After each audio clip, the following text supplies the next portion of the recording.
I'm Matt Handy, and you're listening to My Last Relapse. From the very beginning of getting into this business about 9 years ago, and, really seeing the results over the years of men coming into sober living and going through treatment, and if they're doing IOP or PHP, I started noticing them. I was thinking, it's like, man, why are they spending so much money on this treatment? Which is, sure, let's get the guys stable, sober. Once they get out of treatment, it really, that's when the work starts. Yeah. Mm-hmm. And that's where I see a lot of the struggles. It's like, man, why aren't they spending just as much money in aftercare than they are in the treatment itself? Because actually, if you really think about it, it's just as important or as more important than the treatment itself. Yeah. I tell people all the time, the magic doesn't happen in residential. Like, nobody goes into treatment, into residential for 28 days and they come out just a different person. Sure. Right? You stabilize them, and it's very easy to get people off drugs. It's nearly impossible to keep them off drugs. Yeah. Right? And alcohol.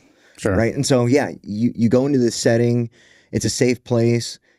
Your trauma is not being re-triggered constantly there. You're now stabilized. You're going out, but now you're being sent out into the world. Have you seen the statistics on people relapsing the day they get out of treatment? No. It's crazy. Yeah. And if they're relapsing the day they get out of treatment, they relapse within an hour, typically. Yeah.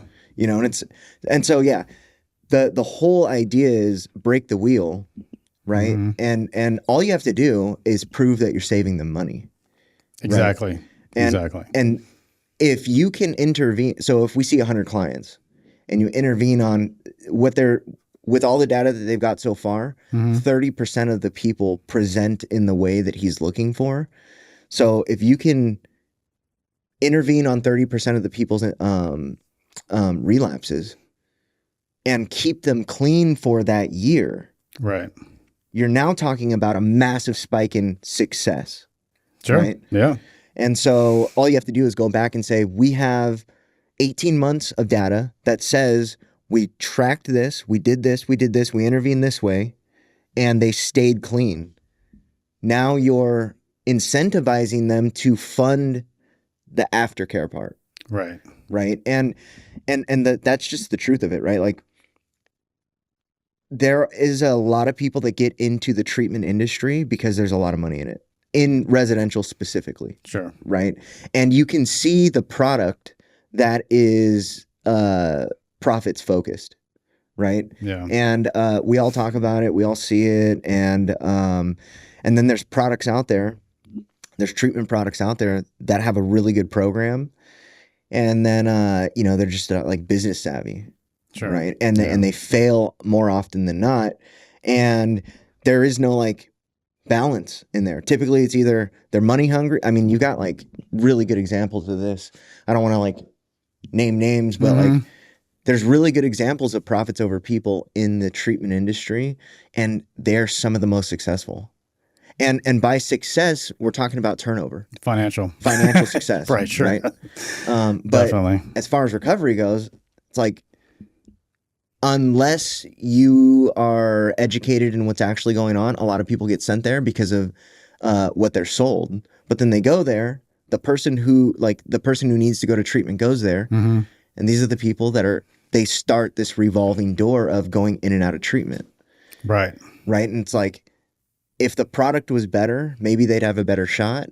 But the bottom line is, as long as, and we're talking about like a lot of SEO stuff, right? Like SEO allows you to sell people on your program without actually knowing anything. Like, a family's looking for treatment for their 19-year-old son that's addicted to fentanyl. Yeah. They're going to Google Houston treatment. The first one that pops up, the first 3 that pops up, they're going to call those numbers. Mm-hmm. And one of those 3 is going to get that client. Yeah.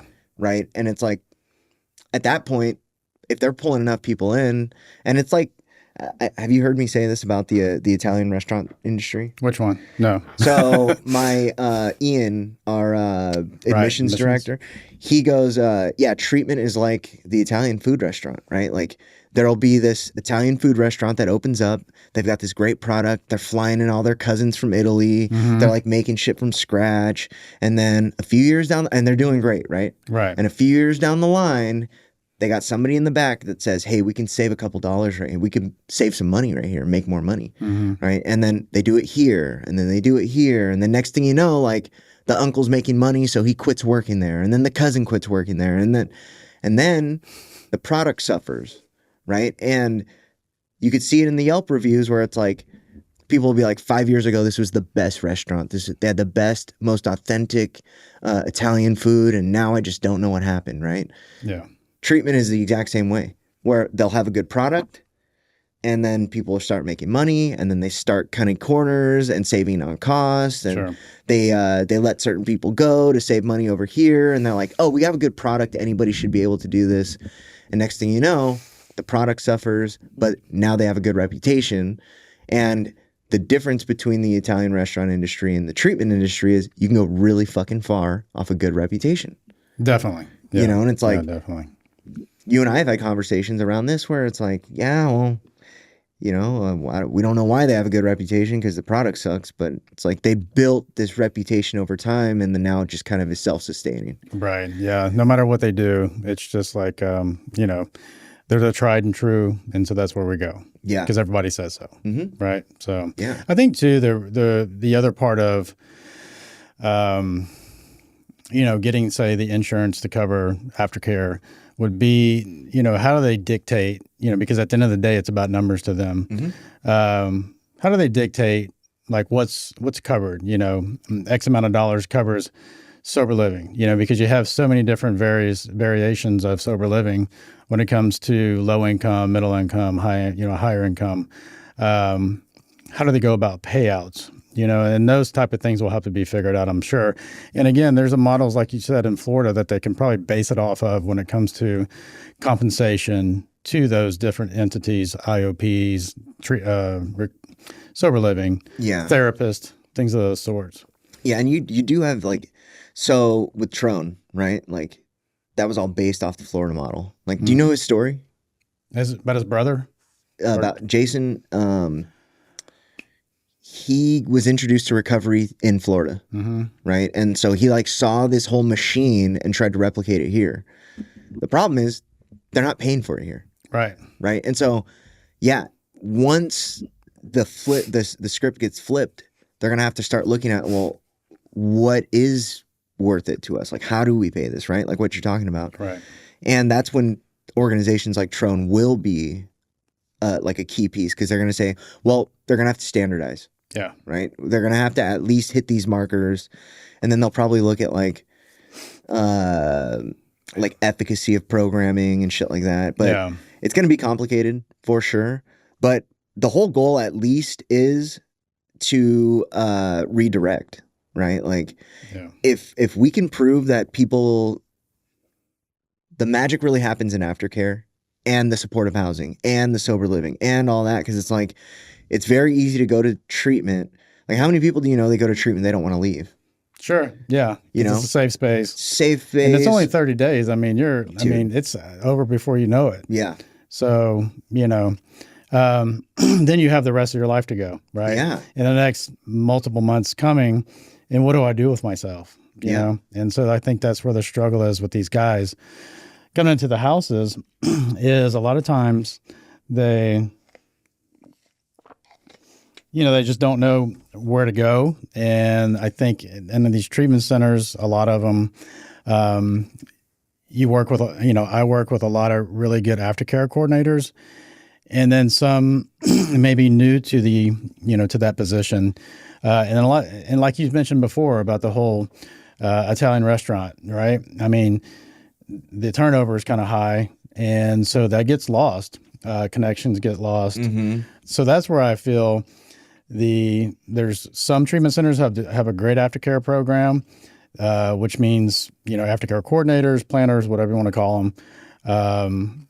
And there should be a standard in these treatment centers of like what you should, a protocol to follow, right? Yeah.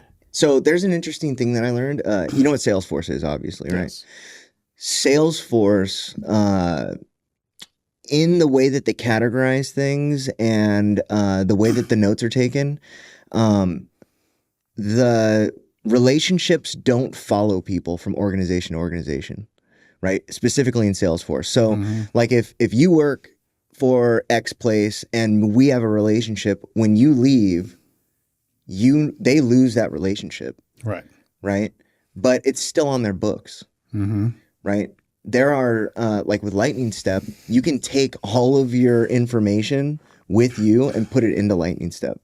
And so, but Salesforce is massive. Everybody uses Salesforce. Like a ton of people use Salesforce. But when they lose somebody, they lose track of all of their relationships, right? And it's like, so that just speaks to what you're talking to. It's like, there's within the treatment industry a massive turnover, specifically for clinical, but then also for administrative, right? BD, massive turnover. All over turnover. So it's like the relationships are not fluid. They like start and stop and start and stop. And then it's like people will go to a different area and now they have to relearn the whole market. And then it'll be like, you try to get a hold of this person. They're like, oh, I don't work there anymore. It's like, well, fuck. Sure. They're not going to send him to that organization anymore because the relationship was with the person. Yeah. You know, I mean, I get a lot of phone calls. I vet all my phone calls coming through Bodine Recovery. And what is Bodine Recovery? Bodine Recovery started back in 2017 as part of, I saw something missing in the recovery as far as sober living. Okay. And really, you know, to me, it's an experience, right? Sober living is an experience that you coming out of treatment, you're kind of in this fog, this haze, you're raw. You're not really sure what's going on, right? And especially if you are truly doing a deal. Yeah. Right? So I think if you're truly doing a deal, you're kind of lost. Yeah. You know, you don't know where to land next. And these, you know, Bodine Recovery was created based off of that. Was you want a good, solid, sober living place that's safe and that, you know, I wanted the experience to be in a way such that if I were going to a sober living, what would I expect? How would I want it to be? And that's really how I base it off of. And it's like, we're high on accountability, but we're not going to control you to death, right? Yeah. You know, you can have your car, you can have your cell phone, you can have your laptop, anything that's going to help you. You're not on Life 360. No. Yeah. No. Again, that, you know, that kind of goes back to, I want you to make progress. I mean, this is all about becoming whole again, right? Mind, body, spirit. I mean, you have to have all of those working in unison to become whole again, right? And so if I'm holding you back in any area and if I'm tracking you all day long, I mean, this is, you know, at the end of the day, it's transitioning. It's transitional housing. Yeah. There's a lot of sober livings out there that treat them as treatment centers. Yeah. You know, or they, you know, because I mean, at the end of the day, there's no handbook to this, right? It's not this is what you do. This is the next thing. Which that could be a problem. Right. Right. Yeah. Maybe that is something that somebody puts together. Yeah, I mean, well, I think too, it's just like everybody has their own recovery. That's so right? true. So everybody has their own recovery, and what does that look like to them? And so a lot of times the people that decide to do sober living, it's just a reflection of that. True. Right? So, I mean, you have some people that need to go to the meetings every day, need to be just ingrained. Some of these sober living owners live in the houses, right? Yeah. So, I mean, it's helping them stay sober or whatever the reason why are they living in the house, right? So that was something that I made sure that, you know, I definitely would not be in the house.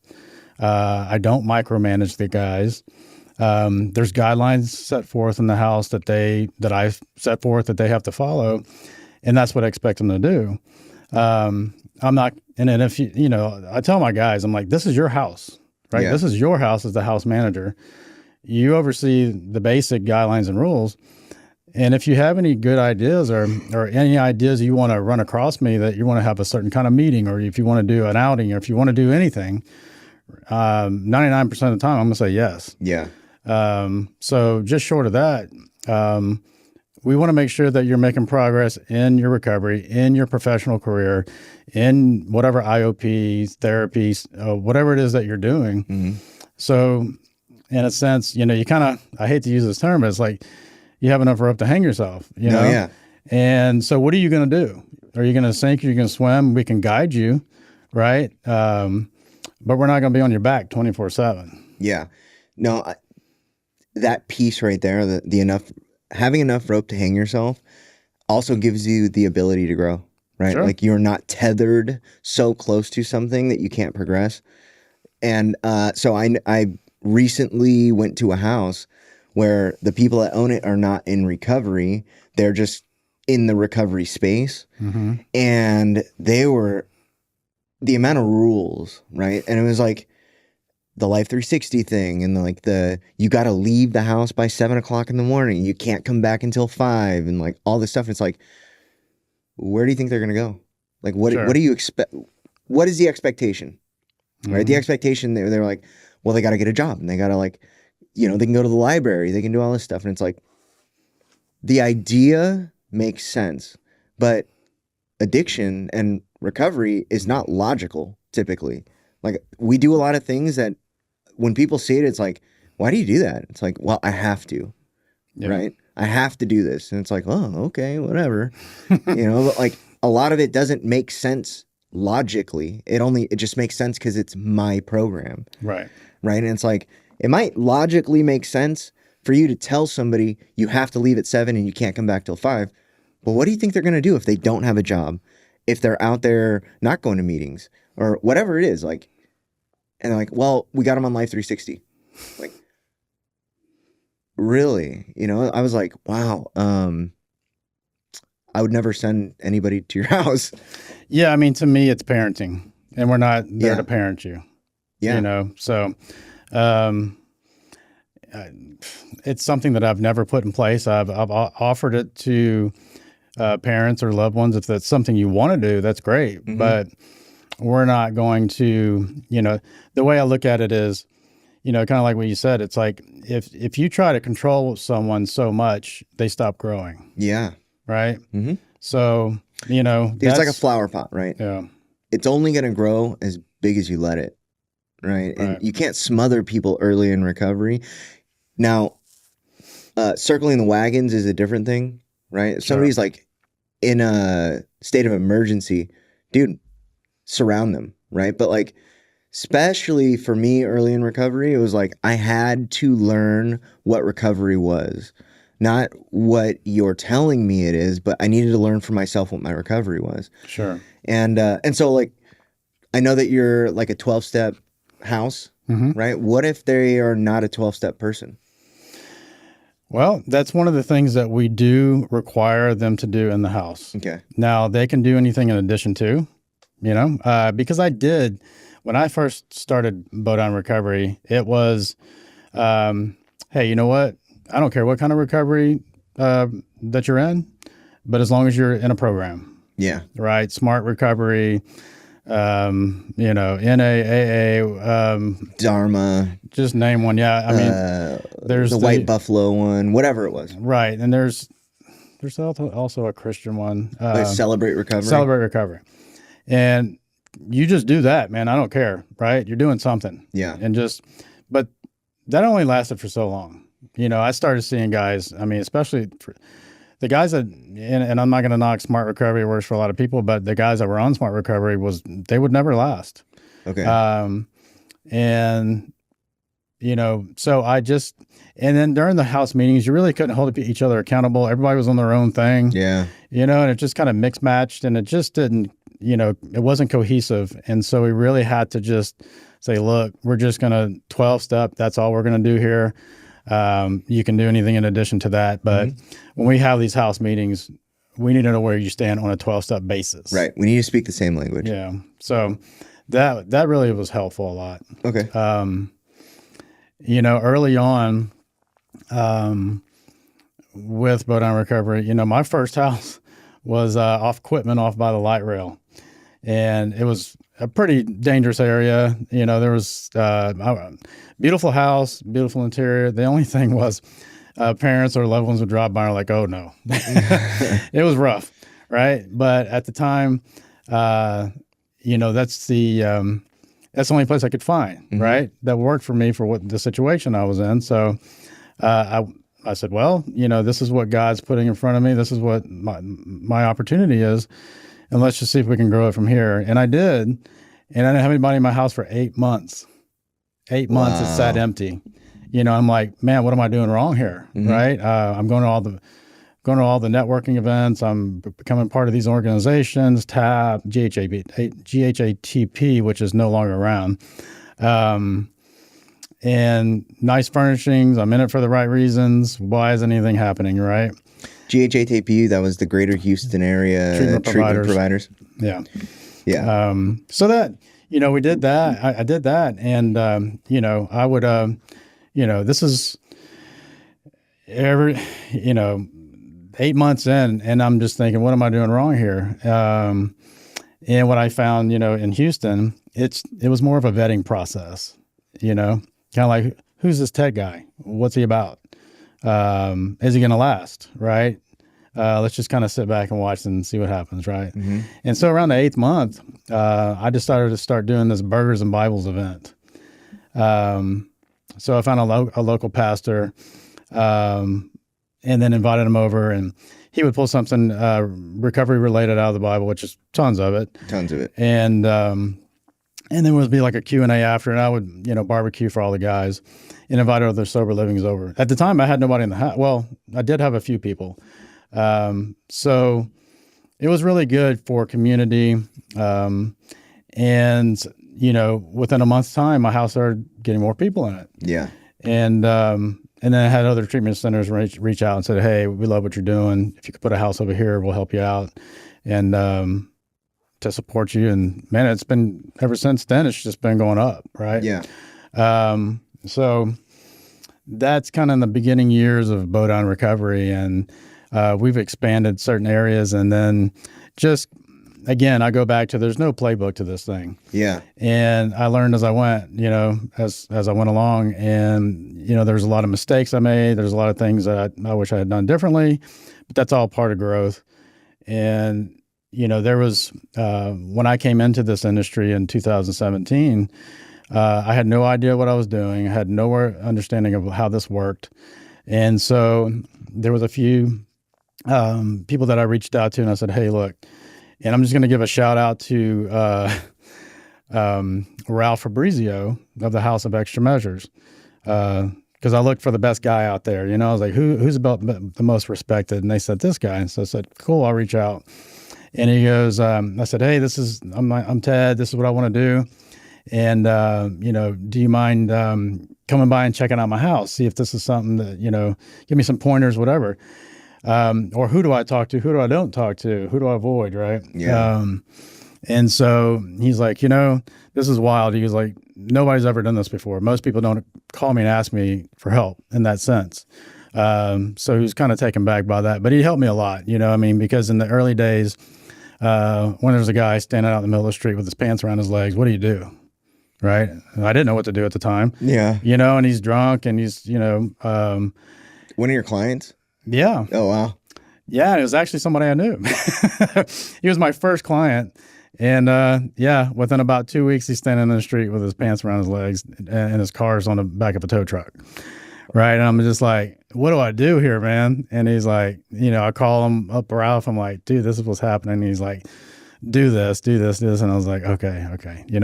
So it was, the early on stages, just learning like what to do with each, situation that, after a while, it's kind of like working in the ER, I guess. You get these critical situations coming in of all different levels, and you just need to know how to assess each one of them. And then you build that, that callus up of like, after a while, it's just like, there's another guy's, wasted at the front door or whatever. What do you do? And so, yeah. So with my house managers, we promote our house managers from within, right? So they're once tenants. That's the best way that I find that in my years of doing this is the best way to get house managers, right? Yeah, that makes sense. And so that's been very successful in that sense with that. But the thing about that is I only require a year, right? Because after about a year, it gets to be a lot, right? And then after a while, they start progressing in their own recovery. And so You're talking about a year commitment to be the house. Okay. Yeah, a year commitment. Because if you can't commit to a year, because it's a lot to train someone up. Yeah. And then really kind of, because what it does for the managers is it's like recovery on steroids for these guys. Yeah. I mean, that is a lot of responsibility. It is. And I would say that we have a really good success rate with all our house managers that have worked for Bodine Recovery. So, and they're still doing great today, One other thing that we did start doing a couple of years ago is recovery coaching. So the recovery coaching is a whole different thing, right? Adding recovery coaching to the guys that come into the house. So they get sessions when they come into the home. Has it upped your success? I was going to get to that. Okay. So it's not just recovery coaching, it's recovery coaching plus personal training. So it's a hybrid approach. Cool. So we have physical personal training. It's physical personal training. Okay, so that's cool. And we meet the guys just like recovery where they're at. I mean, they may have a back problem. They have, maybe they can't pick up 10 pounds, or we have young guys that come in and really want to prove something, right? Straight out of college or something. So it really depends on where they're at. And our personal trainer is actually a certified personal trainer, works at a local Lifetime Fitness here. But he's in recovery. He's worked for me for many years, and they do a really good. That hybrid approach really works out well because it really kind of opens you up when you're working out, and it's light workouts, nothing heavy. And so we learn a lot from the guys during the sessions because they drop the walls down. Yeah. Right. And so we really get into digging into like really kind of what's going on, so we can share that information with house managers because a lot of times we may hear things in this session that we're not going to hear at a house meeting. Right. Right. Do you work out with them too? I don't personally, no. Okay. Yeah, dude. The physical component of my recovery changed everything. Oh, absolutely. For me too. Yeah. Gotta have it. Most people enter recovery and they are told, well, hey, now you're clean. You should work out and eat better. But they're never told why and they're never showed how. Yeah. Right. And then I met my my mentor, and that is all he does with me now. It's like, if your body is out of whack, if you're not physically like struggling to do something on a fairly often basis, then what are you doing? Right. Yeah. And I never realized like how important that was for my recovery. I'd floundered in all of my recoveries. And I would get clean and I would do the sponsor thing. And I would get to the point where I was sponsoring people and then just throw everything away. Really? Yeah. Multiple times. Multiple times. I've done many 12 steps. And there's multiple things that go into this, right? I wasn't done. I knew I wasn't done. I was just getting people off my back. And I tried to do it like as efficiently and like as brightly as possible to like get them off my back. But I always wanted to still get high. I always knew I wasn't done. But then when I was done, right, I was going to meetings. I think we've talked about this, but I was going to meetings miserable, and I would come out even more miserable, right? It was just, something was fucked up. Yeah. And I put that piece into play, and it changed everything. Like, I was able to enjoy life on a level that I'd never been able to before, strictly just by adding the workout. That's pretty amazing. Yeah. It really changed a lot of shit for me. Yeah. I mean, I think too, I mean, I have, working out has always been part of my life. I was in the military, and then it's just always been there. What branch? The Navy. Really? Yeah. During the Gulf War. Really? Yeah. My dad went to, he was in the Army in 91. Oh, really? Yeah. Wow. Yeah. I mean, I never saw combat per se. Okay. He was in a HEMT, like actually launching rockets off of a truck. That's awesome. Yeah. Yeah. He has like some really crazy. So what's crazy going stuff. on in the Gulf now with Venezuela? Chasing drug runners and stuff like that with the Coast Guard. That's what we did. Drug interdiction. Yeah. Whenever during the Gulf War, we were still down in the Caribbean doing that off the coast, Venezuela. I was stationed in Jacksonville, Florida. So, yeah, it was pretty amazing. We actually boarded Donald Trump's yacht back then, which was crazy. Yeah, boarded his yacht and was told to get off right away. Really? By the Why? way. Yeah. Good question. But most of the stuff that you're seeing now, with the small boats and stuff like that, that's really nothing. I mean, we would board freighters and stuff like that. So, big difference. Were you drinking at the time? Oh yeah. Yeah. Well, the Navy was kind of like my introduction. Really? Yeah, straight out of high school. I had no plan. I actually joined. I was in military school in 10th grade of my, when I was in high school. I was sent off to military school. But what military school? Chamberlain Hunt Academy in Port Gibson, Mississippi. Wow. And it was either that or the boys, some kind of brother school ran by brothers, right? And nuns. So really? Yeah, it was like you have a choice. You got church or military. Right.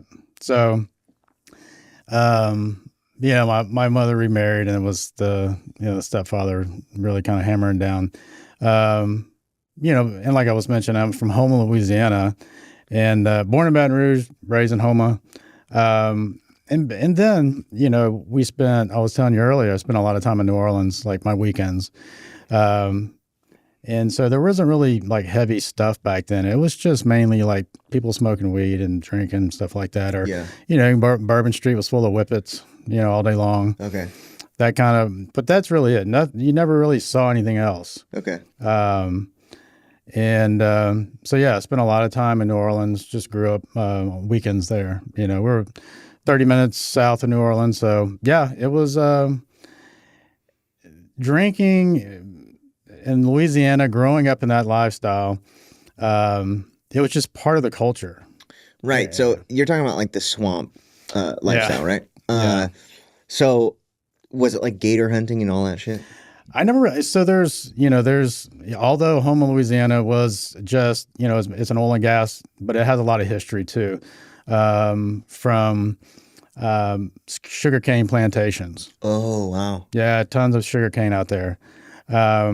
And so, there's country clubs there. Don't get me wrong. It's not a bunch of swamps and stuff like that. I mean, it is. But there's also, there's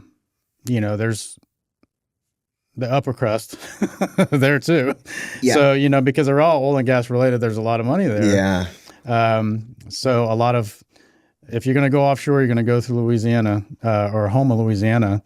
And so I grew up with two sides. My father's side of the family was living down the bayou by the swamps, and then my mother's my mother's side of the family lived in the city, so to speak, and were affluent in that area where there were country club people. They were, the affluent, types. They just, they had money. Yeah. Because he worked for the oil and gas. We was a big CPA firm.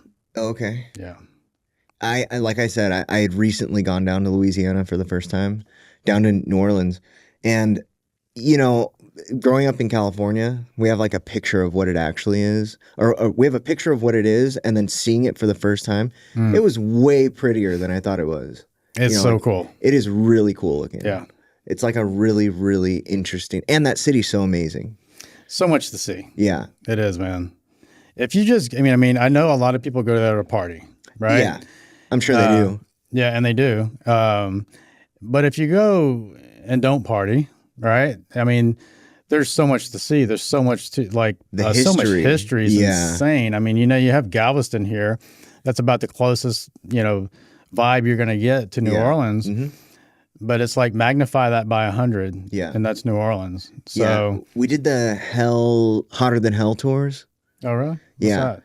So it is like the premier tours where they have like all the contracts to like do all the best tours or whatever. Oh, okay. And we did like the VIP tour, and they showed us like a bunch of really cool shit about the city, and then like taught us about the vampires and like that Anne whole Rice history. and all that, yeah. Anne Rice, and then the Lamarck. Mm-hmm. That was his name, right? I think so. Yeah, that rings a bell. Something like that, right? It was like the guy that people thought was like an actual vampire. Oh, I know. I can't think of it, but yeah, I know what you're talking about. I don't remember the name right now, but and then they showed us like, have you seen the voodoos, all that too? all that, yeah, that's cool. The voodoo, and then the that show, American Horror Story. Oh yeah, have you seen it?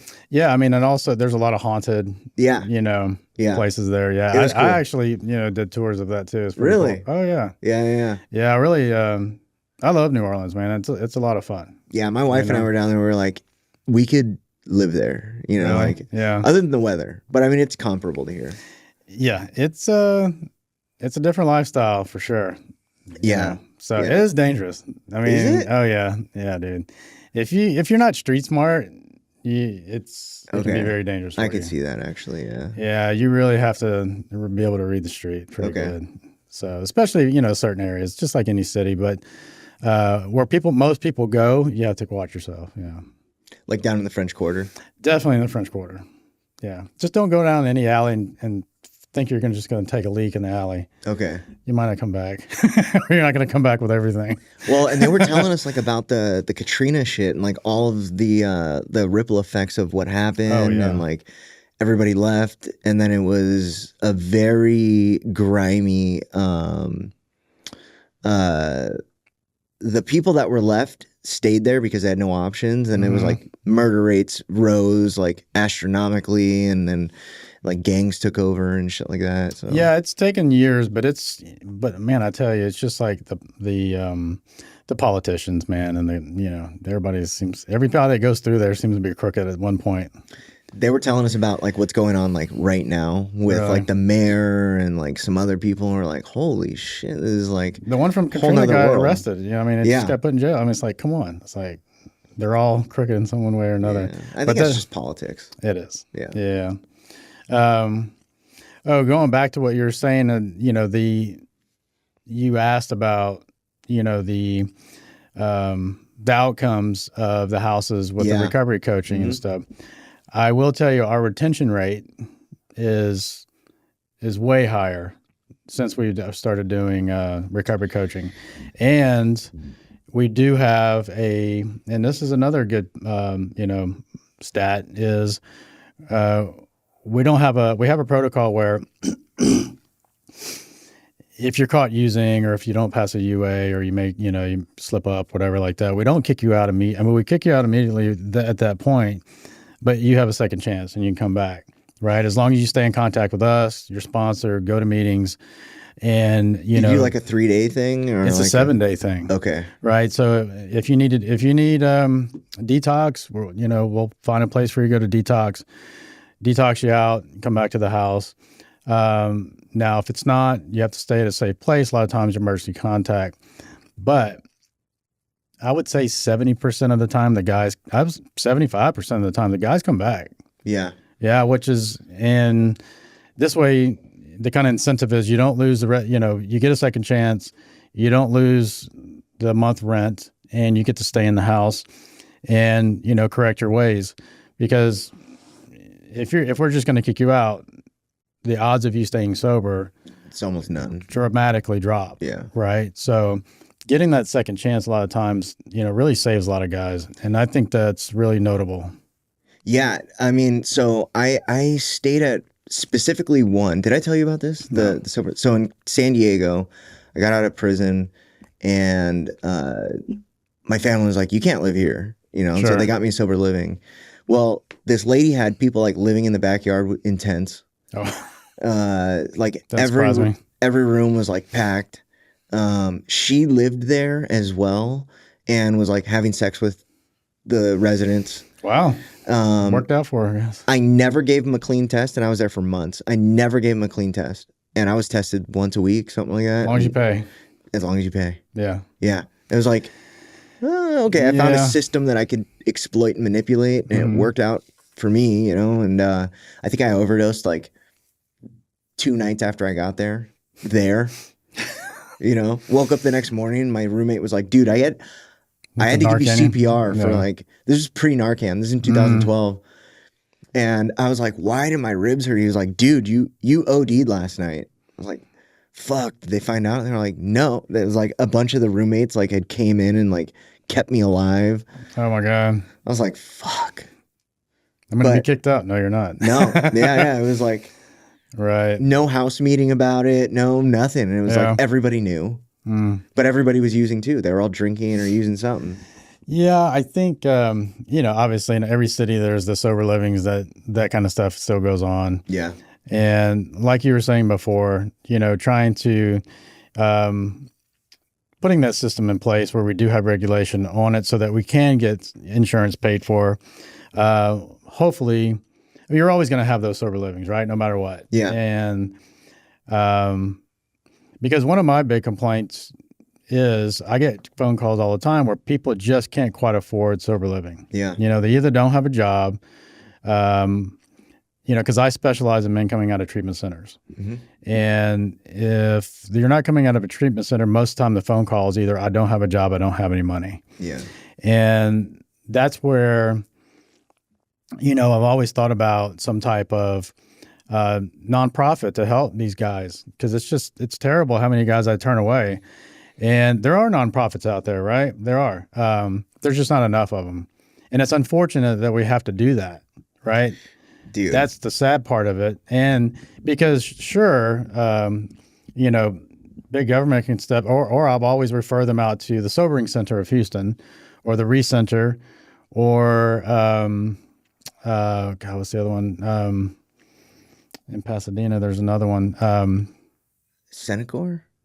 Well, there's Senecor, but this is more of a sober living, the Wheelhouse. Oh, yeah.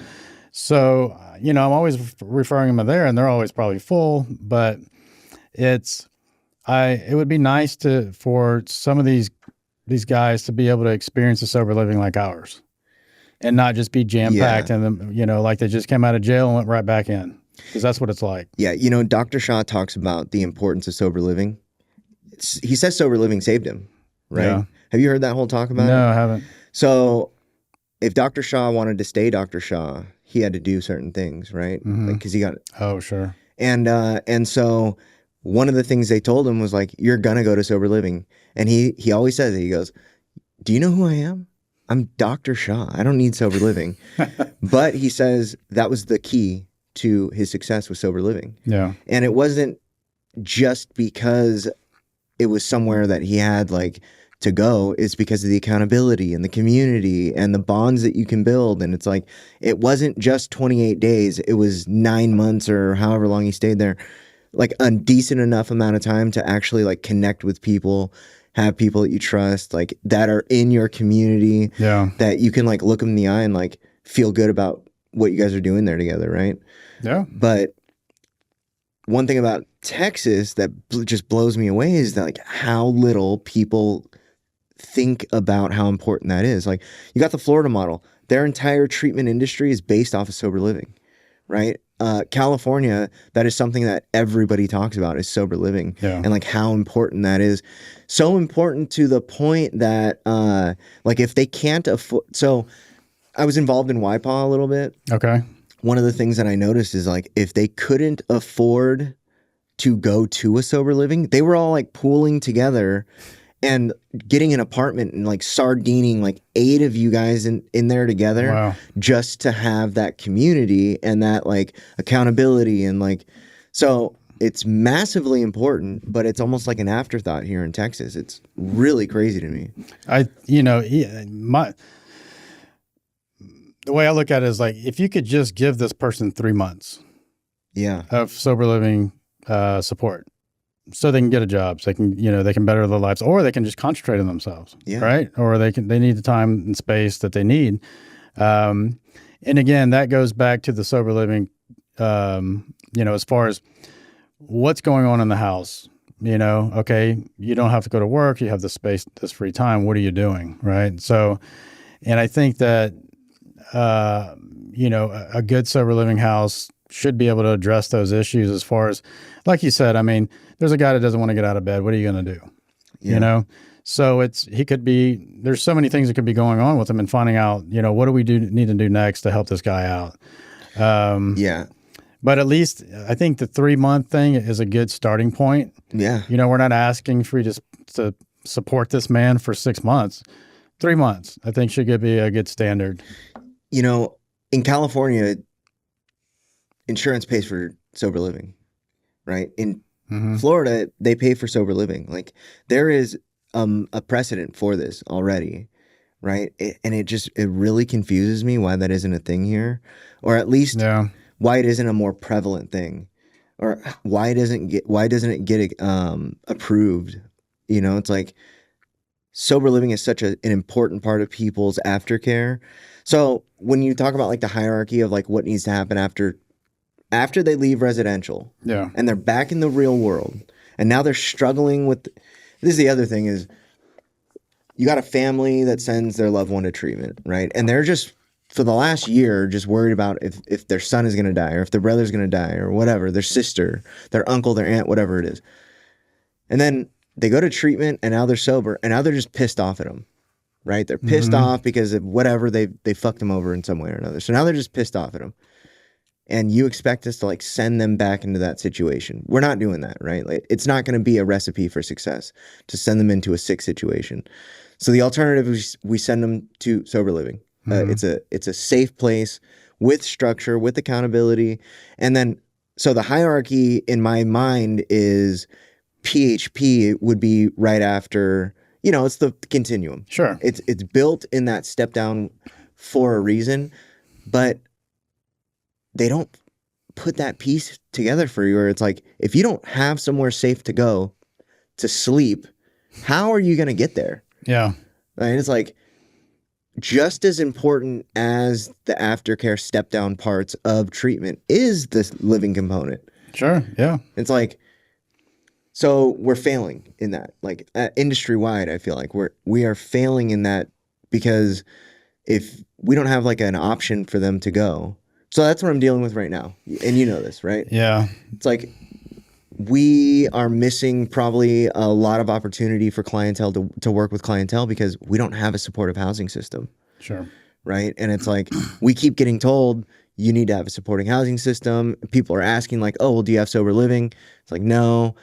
They're asking these questions. They want it. But even if we said yes, well, can you afford it? That's the next question, right? Right. And if you can't afford it, oh well. Yeah. Sorry. Yeah.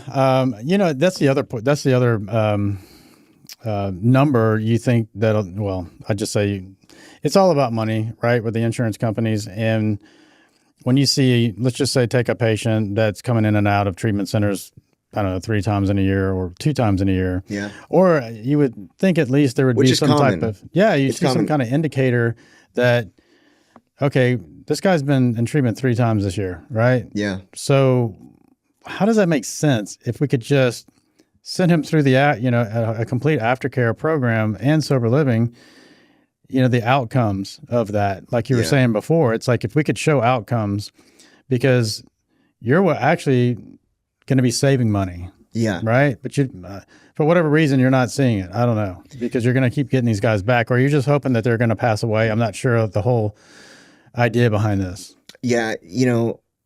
It is very common when somebody's in that like cycle of going to treatment. People are going to treatment multiple times a year, not just once, twice, 3. I know a kid, when I was in treatment last time, he had been in treatment for like 15 months. He would leave treatment, relapse, and go right back to treatment. Yeah. And he had been going from like California to Texas to Arizona, back to Texas. Like, he was doing like a tour. Right. And then, do you remember that kid on Dr. Phil? He had been to treatment like 150 times. Oh yeah. You remember that crazy guy? Amount. I was in treatment with him in California. The first time I ever went to treatment, he was there. His name was Jesse. And that was his thing. He was like, oh, I'm treatment resistant. I've been 150 times. This isn't going to work. It's like, you're right. You're absolutely right. What are you doing here? So it's like, there's obviously a disconnect. There's a disconnect between the information that people are getting about the efficacy and like the solution around treatment. Treatment's not going to fix you, right? Aftercare, the step down models, like we're talking about PHP and IOP and supportive housing. Those places are where magic starts happening, because you leave treatment, you leave the safe space, you stabilize, you go in there, you're in a bubble. Sure. You don't leave. Typically, the only time you're leaving is to go to meetings, right? And then you're like under someone's thumb, right? You're in a very controlled environment. It's very easy to be successful in there. And you look at these people's charts, they're all doing really well in treatment. They leave treatment and now they're dealing with their family dynamics.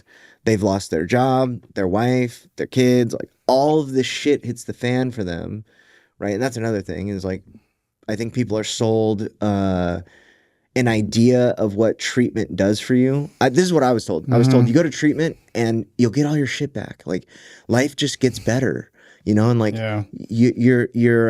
all of these problems will go away. If you go to treatment, they'll drop these charges. I've heard that so many times, right? It's like the reality of what actually goes on is you go to treatment, you get out, and shit normally gets way worse. It does, yeah. You know, and everybody that I talk to that I say that to, they all agree. It's like, yeah. When I went, they'll be like, oh yeah, when I went to treatment, shit got worse after. Like, yeah, that's typically how it goes. So why don't we tell them the truth? It's like, yeah, this is going to suck, dude. This is going to hurt. But if you do it, if you stick out, if you like make it through the painful friction points, it does get better.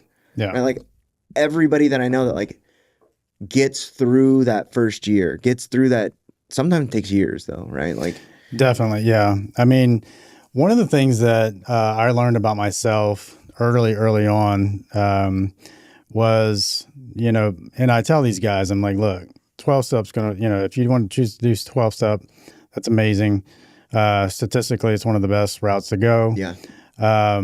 And, you know, when Which speaks volumes because the statistics are still heartbreaking. So when I stopped drinking, I basically had to look at my whole self, right? And for me, I understood, I'm like, okay, sure, I can stop drinking. Okay, now what? Right? So, but there was, and this, I have this conversation with all the guys that come through the house, and actually I got a guy in the treatment the other day having this exact same conversation was, you're going to stop drinking and then also, or you're going to stop doing whatever it is that you're doing. I said, but each one of us is an individual and no one's the same. So let's just call this guy Mike. Mike, what is it about you that's different than everybody else, right? Why does Mike keep doing what Mike is doing to himself to sabotage himself, right? What's the self-sabotage about? And I would ask guys this, and just like I asked myself, was like, I don't know. I have no idea. Because if I knew, I wouldn't be doing this to myself, right? So I think that's a big key that is missing. And maybe there's treatment centers out there that are doing it, but there's a lot of them that aren't. And they're like, because once I explain this, I'm like, look, you need to really kind of like, because I did some therapy, and really what it came down to was, what is the root causes of why you're doing what you're doing? What's causing Ted to think like Ted thinks, and what's not working for you, right? And so he kind of broke it down and really went through my, from the point of my life when I could start actually remembering things that happened that were traumatic, right? And major events, breakups, divorces, in my family, anything that was traumatic that stuck out, right? And we talked about each point. And once I found out that there was all, these emotional, I don't know how to put it. Friction points? Yeah, friction points. That I start realizing, I'm like, oh, that's why I do this. Oh, that's why I think this way. Yeah. Or that's why I feel the way I do about myself. And so no wonder I'm not proud of myself. Yeah. Right. So those types, all of those things in conjunction with AA, 12-step, not drinking, not using, those two things in parallel, you actually have a shot. Yeah, and what that does, it builds hope. because that's all we want is hope. Yeah. Like, can this person actually be healthier and better and live a fruitful life if they understand what actually is at the root cause of this? And I think that piece is missing a lot because many times I hear guys like, man, I've never heard it put that way. Yeah. I was just told I had to go to meetings. I'm like, well, that's not going to work. I mean, it might work for some, but for me, Ted, I needed to know what was going on with me. Yeah. And you say it might work for some people. This is what I think. I 100% agree with you. As a matter of fact, I say it at in the trailer for this podcast, right? The Band-Aid is cool, right? You might be able to stop drinking with just a Band-Aid, but the only way that you're going to stop doing whatever it is that you're doing is if you figure out what's causing it, right? Sure. And a lot of what we do in the industry is just put Band-Aids on shit, right? And I went to treatment last time, and I was sold on this program. They deal with childhood trauma. This is what I was told. You're going to go to this place, they're going to deal with childhood trauma.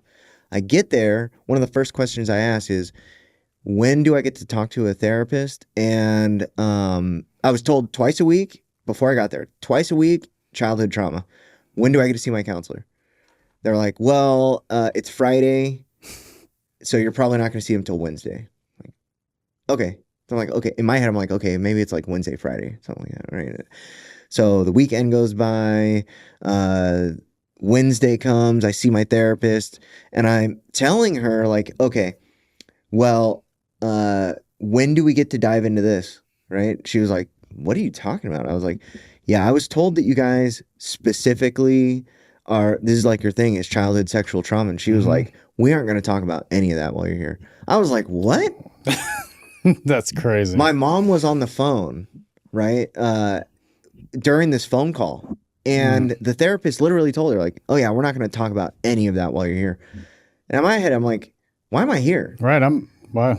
The only reason why I'm here is to like start addressing these things. I'm 30. So at the time I'm 35 or 34, and I had just admitted this for the first time a week ago. Yeah. Right. And in my head, I'm like, if I don't start addressing this shit immediately, I'm probably going to use again. Yeah.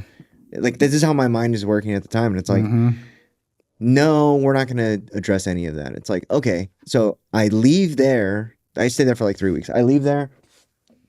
But before I leave there, I immediately find a therapist that like I can go into this room and really like start uncovering this stuff that like maybe this is why I'm fucked up, right? Sure. And if I didn't have that hunger to heal, it would have never happened. Exactly. It would have never happened. Yeah. And it wouldn't have, nobody was facilitating it. I had to do it for myself.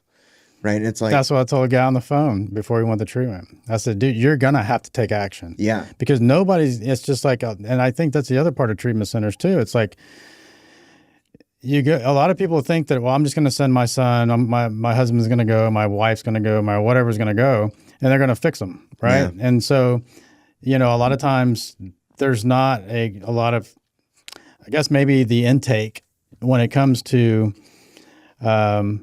again, if it's a quality place, quality treatment center, it's just like AA. Like if you don't take action, it's not going to work, right? So that's the same thing I told this guy. I'm like, look, when you go in, you seek out. Don't you? I said, you can sit in these process groups. You can sit there and listen to, and they can try to crack you open there. I said, but it's going to take a one-on-one for you to sit down and say, look, I need to talk about this. This is what's going on with me.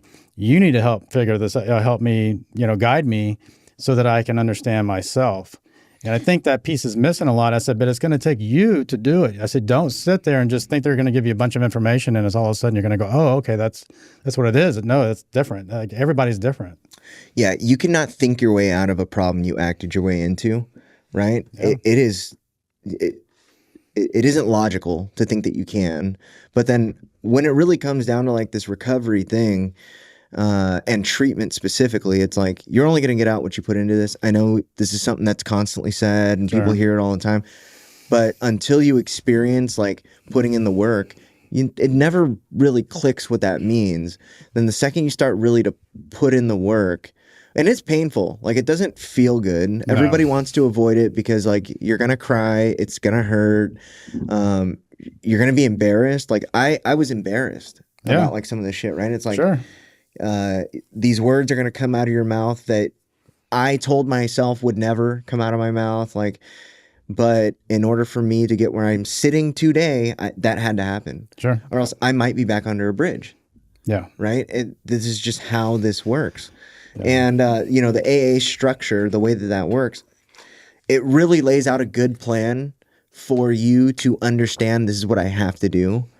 But it's still up to you to, like, how many dishonest 4th steps and 5th steps have been done? Probably way more than honest ones. Yeah, for sure.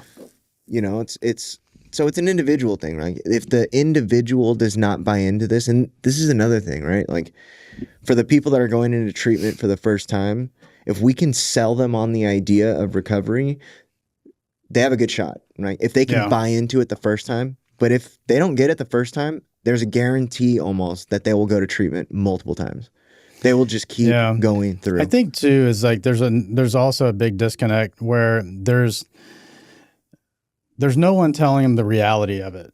I 100% agree. Like what you said, it's like, and like I told this guy, it's like, dude, the first year I'm going to tell you, it's going to suck. Yeah. It's going to hurt. Yes. You're going to be uncomfortable because you're being put in the same positions or put in positions where it's super uncomfortable and you're not going to know what to do with yourself, or you just want to be out of the situation. And too many times people relapse because they just don't want to feel uncomfortable. Yeah.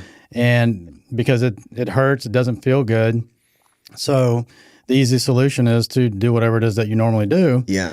But just know the first year is going to be tough. You're going to have to miss maybe Thanksgivings and Christmases and maybe your own birthday, or there's the things that you're just going to have to skip out on because that's going to save your life. Yeah. You need to decide what's more important, those people's feelings or your life.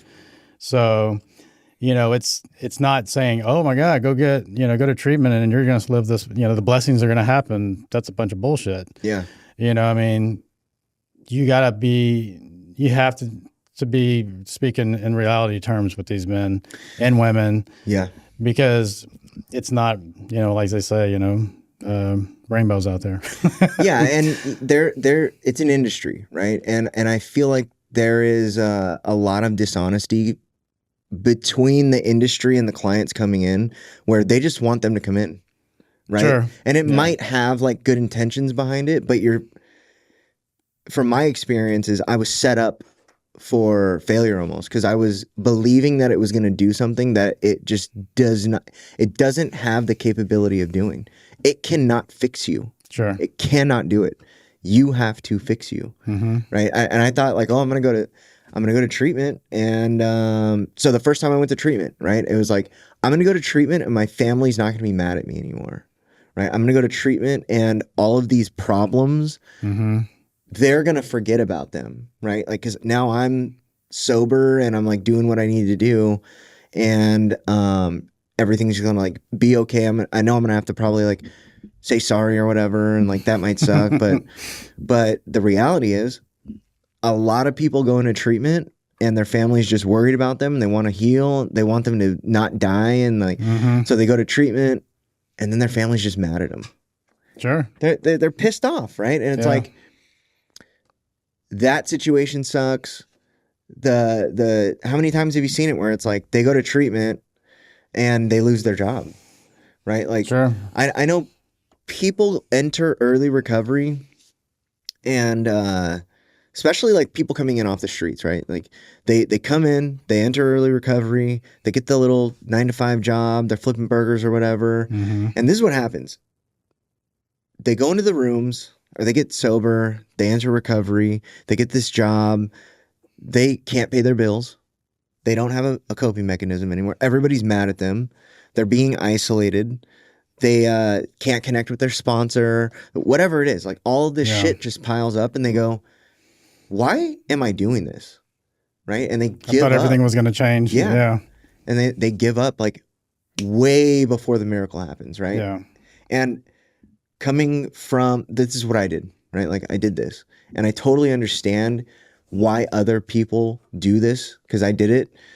But what they failed to do, like where the disconnect is, if you'd have just told me that this shit's really gonna suck and it's not gonna feel good and I'm not gonna have a bunch of success like off the bat, like all you gotta do is like wait a year, maybe two, maybe like at the end of it, it will get better, but it's gonna suck up front. Right. That would have made a big difference for me. I think so too. Yeah. And you just don't get that typically from the industry. No, I mean, I see guys, I mean, when they come into the house, there's a couple of categories. I look at these guys and you can see the ones that really want to do the deal. Mm-hmm. You can see the desperation in their eyes. It's very relatable. You're just like, okay, this guy, he's probably got a shot, right? Mm-hmm. And then you have the guys that come in and they're just, put there by the whatever, the parents, right? The nonchalant. Yeah, they're just kind of like, I'm here to just be here, man. Whatever. And then there's guys that are on the fence. Yeah. They're kind of like, man, I really want to do this, but I don't know if I'm ready to stop. Yeah. Right. But it looks super attractive and I'm tired of myself and I'm tired of doing this, tired of all this lifestyle and everything has put everybody in. And I know I've hurt my family. I'm about to lose my wife. I'm about to do all these things. And it's like, those are the guys you really want to pay a lot of attention to try to push them on the good side, if you want to say that. Yeah. And that's where you really see, the benefits, man. When you see those guys, you're like, see, I mean, if you just understood, the other interesting thing, especially with, actually, you could probably say this for everyone, but mostly, men that are in relationships or women are in relationship, it's the codependency, and we can talk all day about that. It's just as bad or even worse than the addiction itself. Yeah. Because that is a huge driving force, between parents and their children or wife and husband and boyfriend, girlfriend, whatever. I see that a lot, A lot of those relationships are built off fear, right? Like, even the parent-child relationship, the majority of what's going on is fear, right? And then specifically with the boyfriend-girlfriend thing, if they're sober or they're a normie and you're the fuck up, there's just so much dishonesty in the relationship, right? It's like, and it's so hard to like tell somebody, hey, you should probably cut the relationship loose, right? Like, it's like talking to a brick wall. It ain't gonna happen. But then the first sign of like any kind of friction and they're off drinking again. Yeah. Right. It's like one of the most detrimental things, but it's, and I feel like a lot of the times they know it, right? Mm-hmm. They know that like if they're going to drink, it's going to be over this relationship, but they can't let the relationship go. Then the wife and the marriage situation, that's a really hard one, right? Especially if they have kids. Exactly. Because typically when it's already gotten to that point, the relationship's so fucked up, right? It's like very high likelihood that it's damaged beyond repair. If you're in that point where you have to go to sober living and separate yourself from your family, it's already past that point. And now they're in there to try to fix that. That's the only reason they're in there typically. And it's like, there's a high likelihood that if that's the reason why you're here, it's not going to work. Yeah, I have guys. It's funny how that works sometimes because, I've learned through over the years, it's like, well, I want to be in this sober living because it's close to my family, right? And, after about a week or two, you start really finding like, okay, this guy's just hanging out at his house because he finally got sober. And now I have this laundry list of stuff my wife wanted me to do. So now I'm at the house fixing a garage door or fixing a toilet or whatever it is that I can do to show my worth, to just be there at the house and be around all of my loved ones because I'm now completely better now, right? Yeah. Oh yeah. And we started realizing that and making sure that, or I have to go pick up the kids. My wife is relying on me now. And I think, through our whole conversation here, I've noticed that family comes up a lot. Yeah. Right? Mm-hmm. And I think that a good treatment center, in my opinion, which should have a really robust family program. For sure. Because otherwise, everything we just talked about, it doesn't work. It doesn't. You have to have that, the understanding of like what's going on with your loved one. And like you said, everybody's angry, everybody's pissed off, and it's just like they need therapy just as much as you do. Exactly. And they need to go through and understand like what's going on with you, what to expect next. These are things that, again, that goes back to, the whole programming of like the aftercare and how hopefully maybe some of these insurance companies will start coming into this side of it. Because if you can get that message across, that it's not just this guy that's in treatment, it's the whole family in treatment. So how do you cover that, Yeah, that's a good point, right? It's like typically the family aspect of definitely family support groups, all that shit's free, right? Yeah. Because it's free, that means it costs us. Sure. Right? Because we got to have people facilitating it. Typically, they are trained in that kind of dynamic work, and they're expensive, right? But if you want to have success with the individual, you've got to treat the family. So when it comes to like the family dynamic, typically the addict is the fuck up, right? And that's the person that everybody's pointing at. And the second they can't point at that person anymore, they just resent them, right? Yeah. And then, so in my family, I'm the oldest of 10 kids, right? I'm the oldest of 10 kids and the biggest fuck up, probably.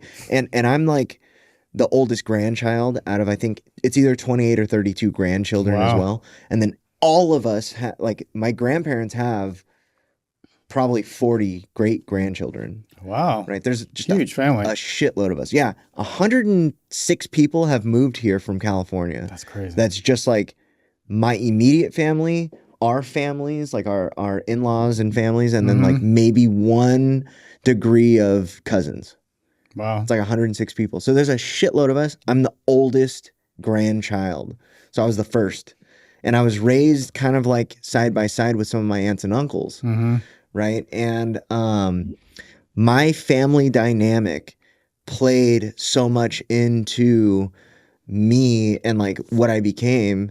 It took me getting clean and really getting into like the work to be able to like point out like, okay, this was my role, right? Like I was the guy that everybody pointed at, right? And this is what not to do. This is exactly, I was the example of what not to do. Yeah. Right. And that was my role. That was what I did. Right. And then I get clean and I didn't talk to my family for a decade. That's crazy. Yeah, that's right. And so I come back in, I don't know my brothers and sisters. I had like little kids at the house, so I don't know my brothers and sisters. They don't know me. There's a couple of my siblings that I had spent a lot of time with, but they've got families and they grew up and like they've, got careers or whatever it is that they're doing. And it's like, I come in thinking that the situation that I came back into was nothing like what I thought it would be. Right. They've moved on with their lives. Yeah. And I'm expecting that it's like, I'm going to have to come in here and like try to fix all this shit from 15 years ago. It's like everybody's moved on except for like a couple people. And those couple people though have like poisoned my ability to reconnect with a lot of my family. Oh, wow. Right. And it's like, that's all it takes is one person to poison the well for you. And if you don't have the determination or just if your desire for recovery is not up to par with their determination to not let you back in, it will drive you out. Sure. Right. And that's a very hard thing for a lot of people to face. Right. It's not easy to come as a healing, not a healed person, but a healing person to go back in a really sick situation. Like the chances of them surviving that is probably none. None. Yeah. And it sucks. But yeah, a lot of the treatment facilities that I've seen with like a really robust family support group, but then also like a family therapy plan. Yes, it's a great program. Yes, like they've got it in place, but now you got to convince the family to come. Yeah, that's tough. Yeah, because I mean, you're the one with the problem. Fix it. Yeah. Right. Why do we have to for sure spend our time and our evenings? Yeah. Right. You're the fuck up. Like, just go fix yourself. Right. And like my brother went to treatment too, and like my mom went to like the family days, and like that's just her favorite though. Yeah. Never came to anything for me. Right. Until I got sent to that 3-year program. right? I got sent to a 3-year program, and I hadn't seen my parents in a decade. And they flew out to California to see me, right? And that was like the first time that my parents ever did anything like that. And I'm talking about like I was the varsity captain my sophomore year for my water polo team. Really? Yeah, and they never went to a single game. Wow. You know, so like, this means a lot. Yeah, no, Yeah, it meant a fuckload for them to Yeah. come, right? But the program that I was at was a fucking cult. So it was like, I mean, literally, it was. You know what Synanon is? That sounds familiar. Okay, so it was based on Synanon. I went to Delancey Street. I think I saw something on TV about There's that. a documentary Yeah, I called think I've seen Synanon Fix. That's crazy. You were part of that? Yeah, I went to one of their break-off wow. treatment centers. So it was like the only reason why we had that family day was to like convince them that this is like such a great place, and we were like regurgitating what they told us to say and shit. It was crazy. Weren't they based off like big donors and stuff like that? So that's their whole thing. Chuck, yeah. The guy who started Synanon had like an amazing, like a brilliant business mind, and like started these nonprofits and realized like I can make as much money as I want and not get taxed on it as long as I spend it all. So it had exploded, dude. Like there was Synanon groups in like every state. They had like all the celebrities. Their first Synanon group was in Santa Monica, California. Yeah, dude, this is crazy. Yeah. Yeah, and all of like the stars and shit that were going. Yeah, I remember seeing this on TV. No, it's just funny you're talking about it. Yeah. Man. So Kamala Harris, when she won the nominee for VP, she had her party at our facility. Oh, really? Yeah, it's like that connected politically, right? Like, there was like a voting cycle while I was there, and they made you vote, like for specific people. If you did not vote for them, they didn't let you vote. Oh wow. Yeah, so they're like, "Who you're gonna vote for? Like, are you a Democrat or Republican? Are you gonna vote Democrat or Republican?" Really, they brought that into it, huh? Yep. Yep. They're like, "Are you gonna vote this way or this way?" Like, "Oh, I'm gonna vote Republican." They didn't take us, but if you voted blue, they took you to go vote. That's crazy. It's funny. So yeah, man. One thing I was wanting to talk about too is, I guess it's more of a testimonial, so to speak, and it has to do with something I experienced and actually went through once. I got into opening and sober living. So in 2017, it was March of 2017 is when I stopped drinking. And then November of 17 is when I started Bodine Recovery. Okay. That was quick. Yeah. And, I just saw something that was missing, like I said, in the recovery industry for sober living. What was it? And was it based on like experience? It was more so that through my own growth and what I mentioned about the root causes and my, also my fitness that I, complemented it. And also I started getting into meditation. Okay. And so really kind of like all three of those, mind, body, spirit. Also, I started reading a lot of Buddhist philosophy books. Okay. So growing my spirituality, at the same time. I was really excited about that. And I wanted to give others, experience of like what I went through, because I felt like there was a lot of those areas that were not being touched. Like we mentioned prior, it's just, okay, here you stop drinking, go to these meetings and just, have a good life. It's all very surface. Exactly. Yeah. Yeah. And so I opened the sober living. And then April of 2018, I was diagnosed with thyroid cancer. Okay. So I was just working out one day, doing like an overhead pull down, and I felt a lump in my throat. Like I thought it was my collarbone pushing against, I don't know, or my chest muscle against my throat. But I felt there and there was a lump there. Okay. And so I go to get it checked out. Sure enough, they just said it was Cyst? No, it was a 6 centimeter in diameter. I think it's like some kind of node. I forget what the terminology, but it's basically like a cyst, right? And I had about 3 other ones on the same side. And So 6 centimeters. What is that, like the tip of my finger? yeah, it's about that big, and it was like right here in the front on the right side of my thyroid. Could you see it? Like it was a ball under the skin? Barely. Okay. So, so I go and go to the doctor, get it checked out. And basically, after they did an ultrasound, they said, hey, it's quite large. So even if we did a fine needle aspiration, if it was cancerous, we wouldn't even, there's a good chance we may not even hit it, right? So, but it's large enough, it needs to come out, right?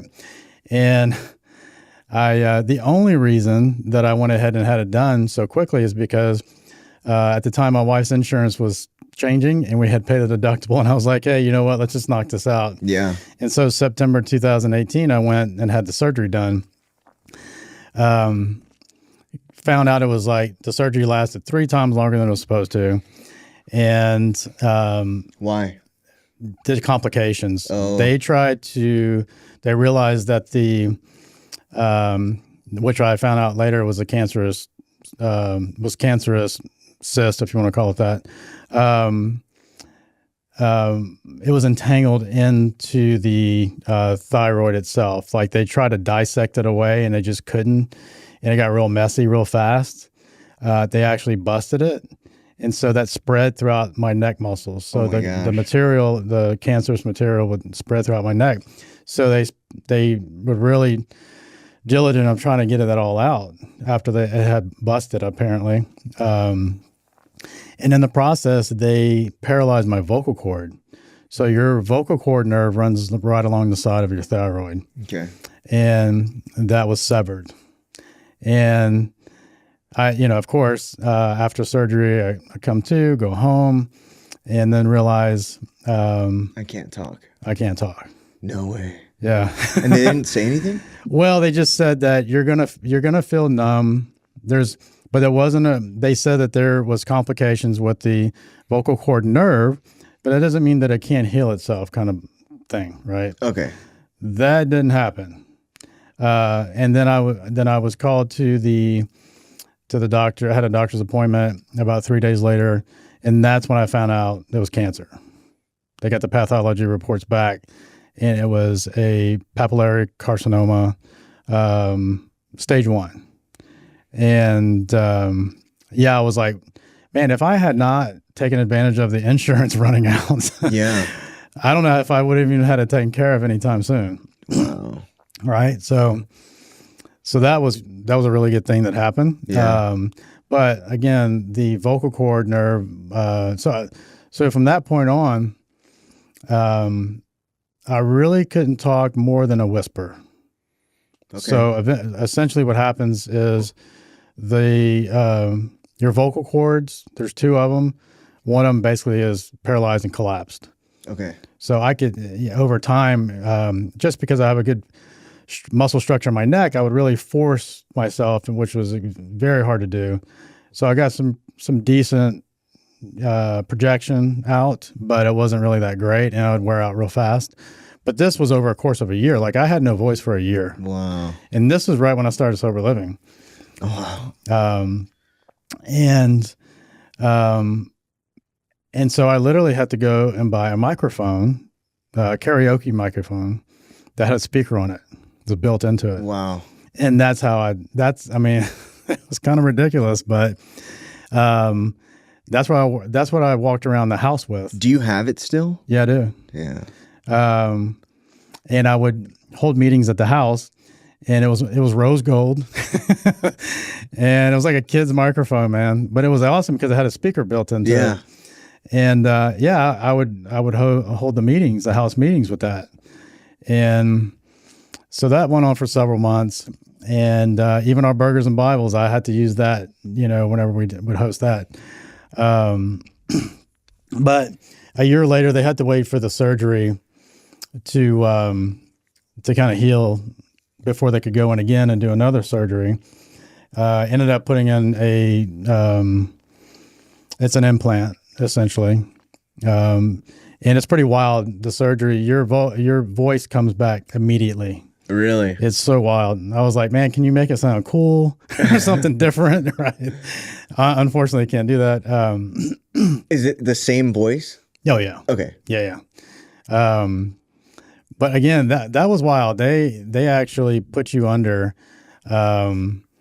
and wake you up with ketamine actually, so that you're in the state that you're not feeling anything, but they wrapped me like a burrito basically. So I couldn't move because my throat is wide open. And just to make sure they had it right.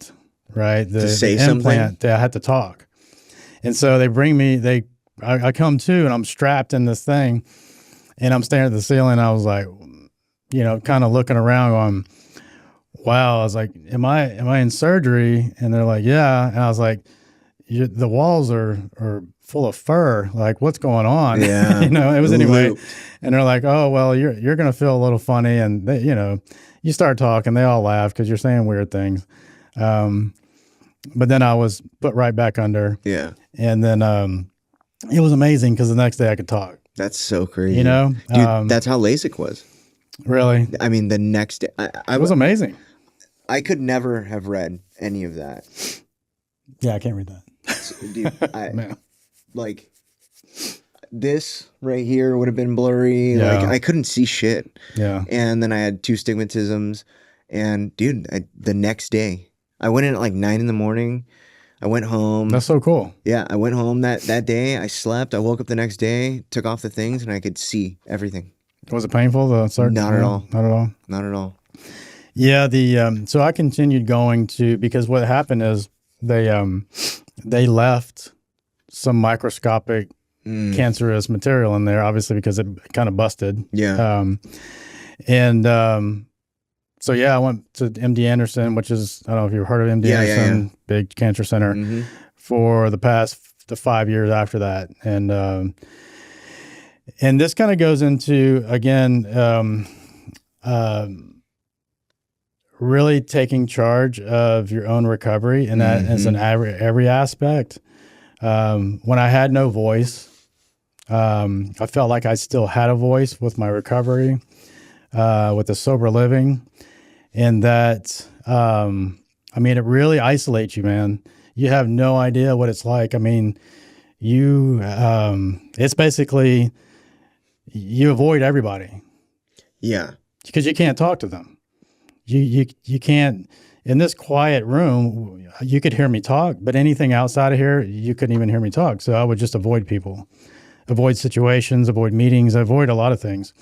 And so it was not being able to hear me or being just forcing myself so somebody could hear me was frustrating enough. But the mental part of it was really challenging. I imagine so. And especially my mother dying of cancer in 2016, a year before I stopped drinking. She, I saw that. I saw the cancer. I saw it, eat her alive, basically. So when I was diagnosed with cancer, for me, that was it. I was like, oh my God. So this is what it's going to look like. So immediately, as they say, the stinking thinking comes into place. And,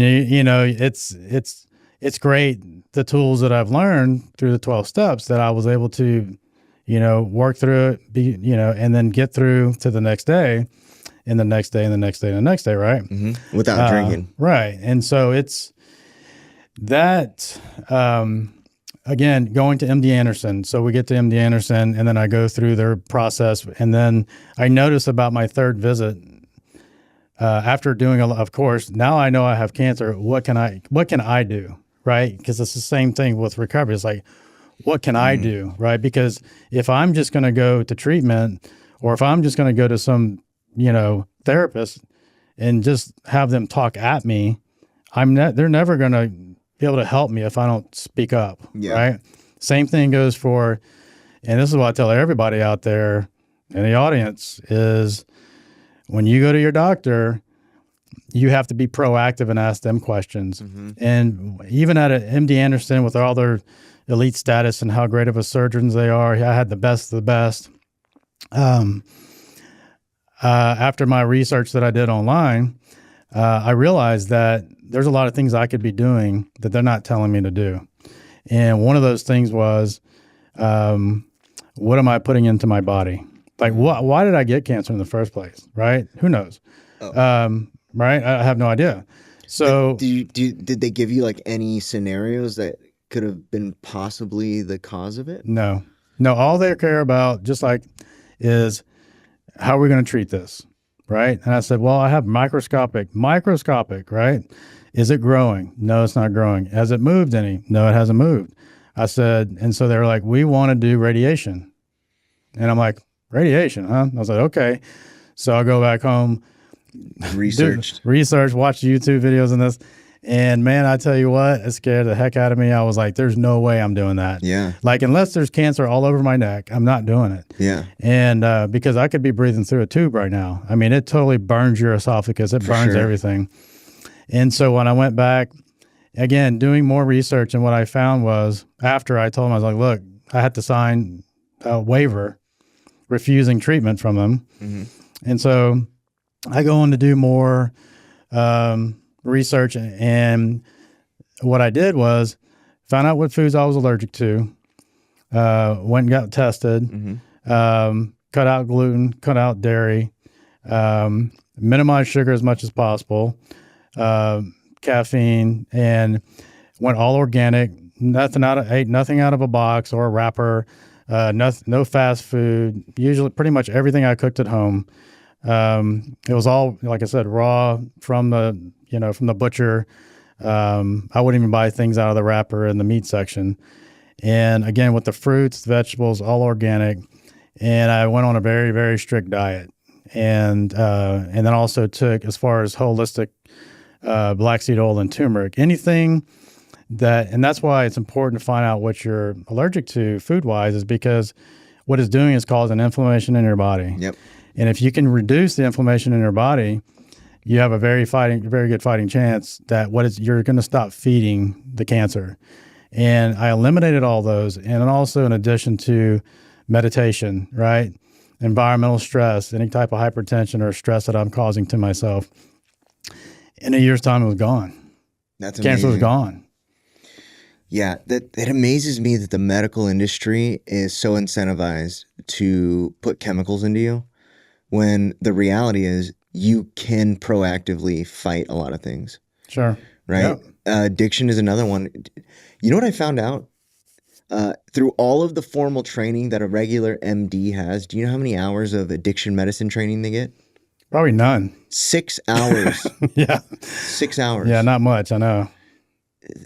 Or nutrition.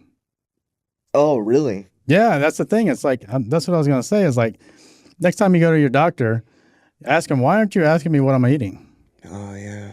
Like, nobody's ever asked me, what kind of diet do I have? And then and then it's like the doctors over at the cancer center, I said, this is what I'm doing.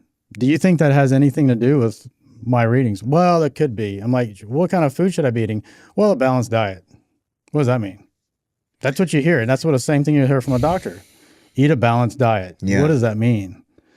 And so not knowing anything about your body, what you're allergic to, is causing majority of your problems. Yeah. I mean, have you heard about like the sugar industry scandals and like, oh yeah. I mean, it's in everything. Dude, and the medical industry rubber stamps that, right? Where they're like, when it comes to like cholesterol in the heart, right? Or the sugar industry, or they said don't eat red meat, right? Yeah. And really what it is what you're eating with the red meat, right? But the reality is, you eat a carnivore diet, a lot of people get really healthy on that. Yeah. It's like, but they'll tell you don't eat red meat. Sure. Or only eat 6 ounces or whatever it is. And it's like, there are people out there. I did the carnivore diet for about 11 months and I'd never felt better in my life. Yeah. And if you tell a doctor that, they'll be like, oh, your cholesterol and like all this stuff. And it's like, no, it's not how it works. It's the breads that you're eating. It's like, it's all the fucked up processed shit that you're eating. Yeah. Right. But they don't ever want to say that. They don't ever say that. It's crazy. Yeah, I mean, because, think about it. You fix that, then they don't have any business. Well, yeah. There's no medication to sell. they aren't. The medical industry is not based on healing, right? It's Right. based on suppression of symptoms, right? Otherwise, if they healed everybody, they would have no return customers. Exactly. Yeah. And the treatment industry is guilty of the same shit, right? I feel like a large contingency.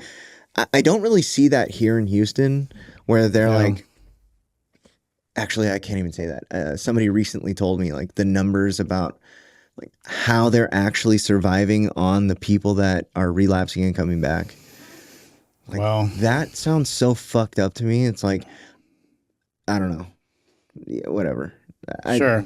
The success, the way that people measure success is always different. The way that we are measuring success is probably different than everybody else, but the amount of people that don't come back is a level of success that I want, right? For sure. It just doesn't. And then it's the feast or famine mentality, right? And then the scarcity mentality that everybody has. It's like it's in the past 9 years, it's never changed. It's up and down all the time. It's never a consistent thing. Yeah. So, I mean, maybe. Well, I can't even say that. I think that people would say there's a season for recovery. They do. And it's just, the holidays, the summers, stuff like that. So, but then again, whatever happens in treatment is usually a trickle down effect of what I'm experiencing too in sober living. And whatever's like I said, if anything's happening in treatment, I feel it a month later. Essentially. So. It's a constant up and down, Did you see that thing that Trump just did? He made it federally legal. They did this in California, like I think 4 or 5 years ago. No, I guess it's been like almost 6 years ago. But it's now federally legal to involuntarily commit people to treatment.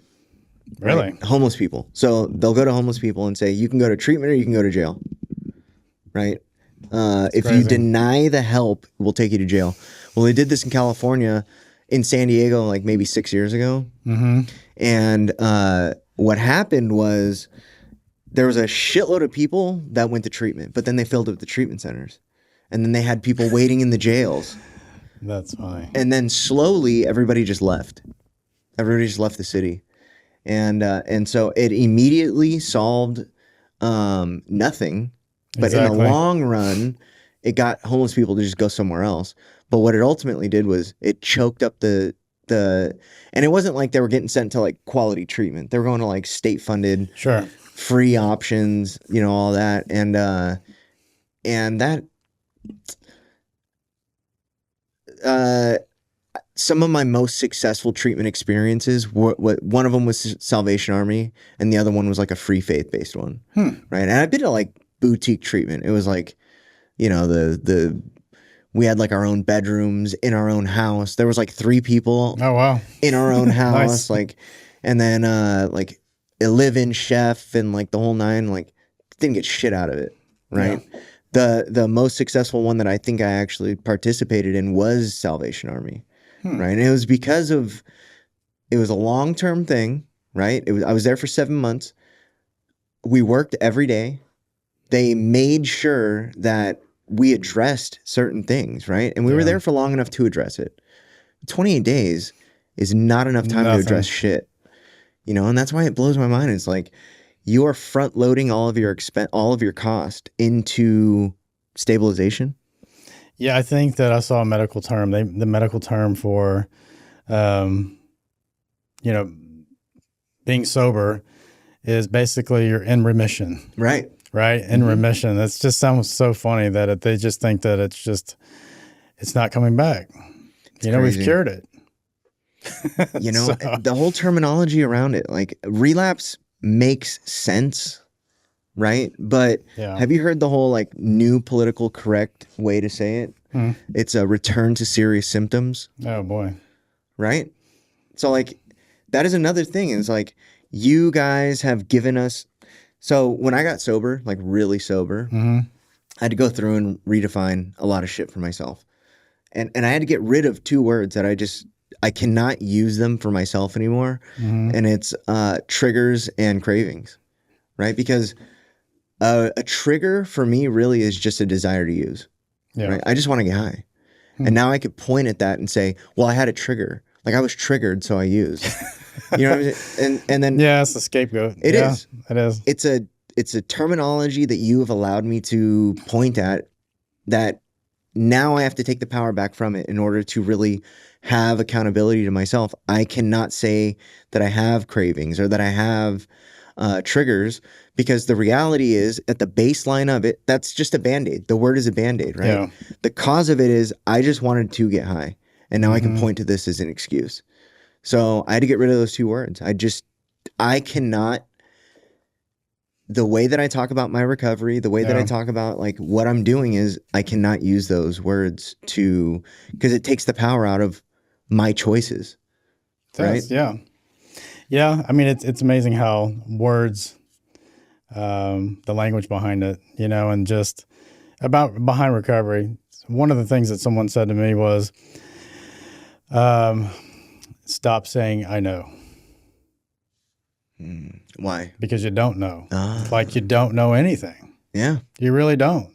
So the fact that you're just saying, oh yeah, I know, or someone's, Yeah. It's in conversation. That, yeah. It's just you're telling yourself that you're I guess a lot of things that you really don't. So I mean, you'd be surprised if you really think about, or if you pay attention to that. Most people say it more than you think. Yeah, I still do too. But it's just trying to remember. I don't know. Yeah, so we've been like conditioned socially to say certain things to each other. Like when people see each other, they'll be like, "Oh, how are you?" But they don't mean "How are you?" It's a greeting, right? But that actually means something. Like when you ask somebody, "How are you?" and we've cheapened it to the point where you can now ask me like, "Oh, how are you?" And my automatic reflex is just, "Oh, I'm okay. I'm good. How are you?" And you do the same thing back, right? It's like the way that our society is like being conditioned and programmed, we have cheapened our communication like down to a point where it's almost meaningless. And it's gotten to the point where like civil discourse is broken down to the point where nobody can talk anymore in a meaningful way. Nobody can disagree and nobody can agree because we just don't understand each other anymore. And then imagine like trying to come into recovery. You already don't know what's going on. You don't have the language around it. Everything's fucked up and you can't communicate either. Like that makes it so much harder. It does. Not being able to communicate your needs is already a thing, right? Like the average healthy person can't communicate their needs. So imagine an unhealthy person trying to heal who does not know how to express their needs. It's like we need to re-educate people on like how to, and that's something that is talked about, but it's never actually done. Yeah. Like the clients leave with the same amount of ability to express themselves as when they came in. I feel like the majority of the time, it's like we need, and this is sober coaching, right? Sober coaching, I believe in it. I'm part of an organization that certifies sober coaches. So like next week, I teach all next week, and and it's a certification course, right? And but sober coaches can move the needle, right? Definitely, I believe this 100%. And one of the things that the 12-step programs got, perfect. It got a couple things right. One of the things that got absolutely perfect was the sponsor-sponsee relationship, right? The accountability, the responsibility, the ability to like have somebody that you connect with in a meaningful way. And for the people who are not choosing AA, sober coaches are the very next best thing, I feel like, right? Yeah. And then the reason why I really love the program, the curriculum that we teach off of. So I'm a CPFS specialist. So it's certified peer and family specialist. There's this whole family part that we go over, and we talk about how important the family work is, right? Because you're not just obligated to the client. And I think that's something that's just not talked about enough. You're obligated to the family too. Yeah. There is a lot of work that is just not being done. And we're failing our clients because we're failing their families.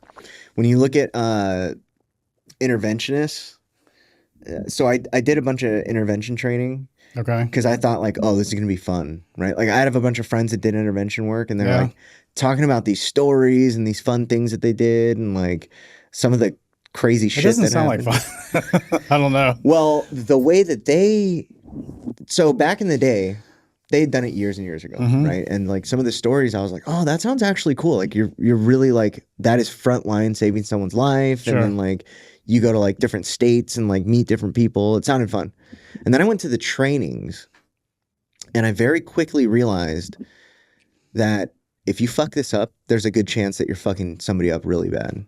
So there's like a lot of responsibility in it, but then also 95% of what you actually have to do is you're going days in advance before the intervention, and you're working with the family, Yeah. and you're getting in there and like kind of deconstructing family dynamics so that when the intervention happens, you know who can sit next to them, who to sit across from them, you know who's not allowed to talk, who's allowed to read, like, and you have to go in and like deconstruct this family. And I started hearing all this shit. I was like, oh, fuck this. I don't want to do this, you know? Yeah. But they have a lot of understanding about like how this is like the like aha moment for me. Like this was about I started doing this about it was October of last year. And this was like the eye-opening moments where I was like, oh, how important the family work is.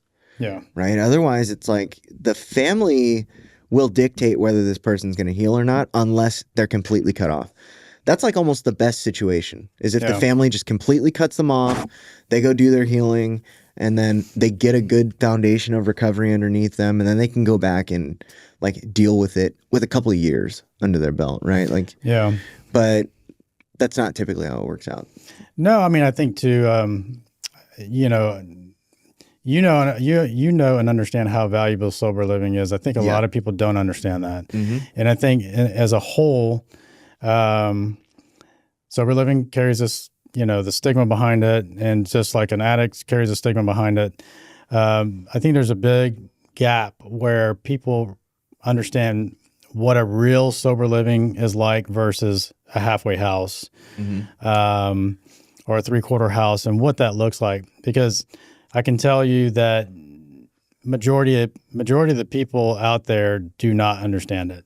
For sure. I mean, unless you've gone through a treatment center and you've been recommended, right, to one of these sober livings that's been vetted through them, that is what you probably, that's probably the closest you're going to get to really a decent sober living.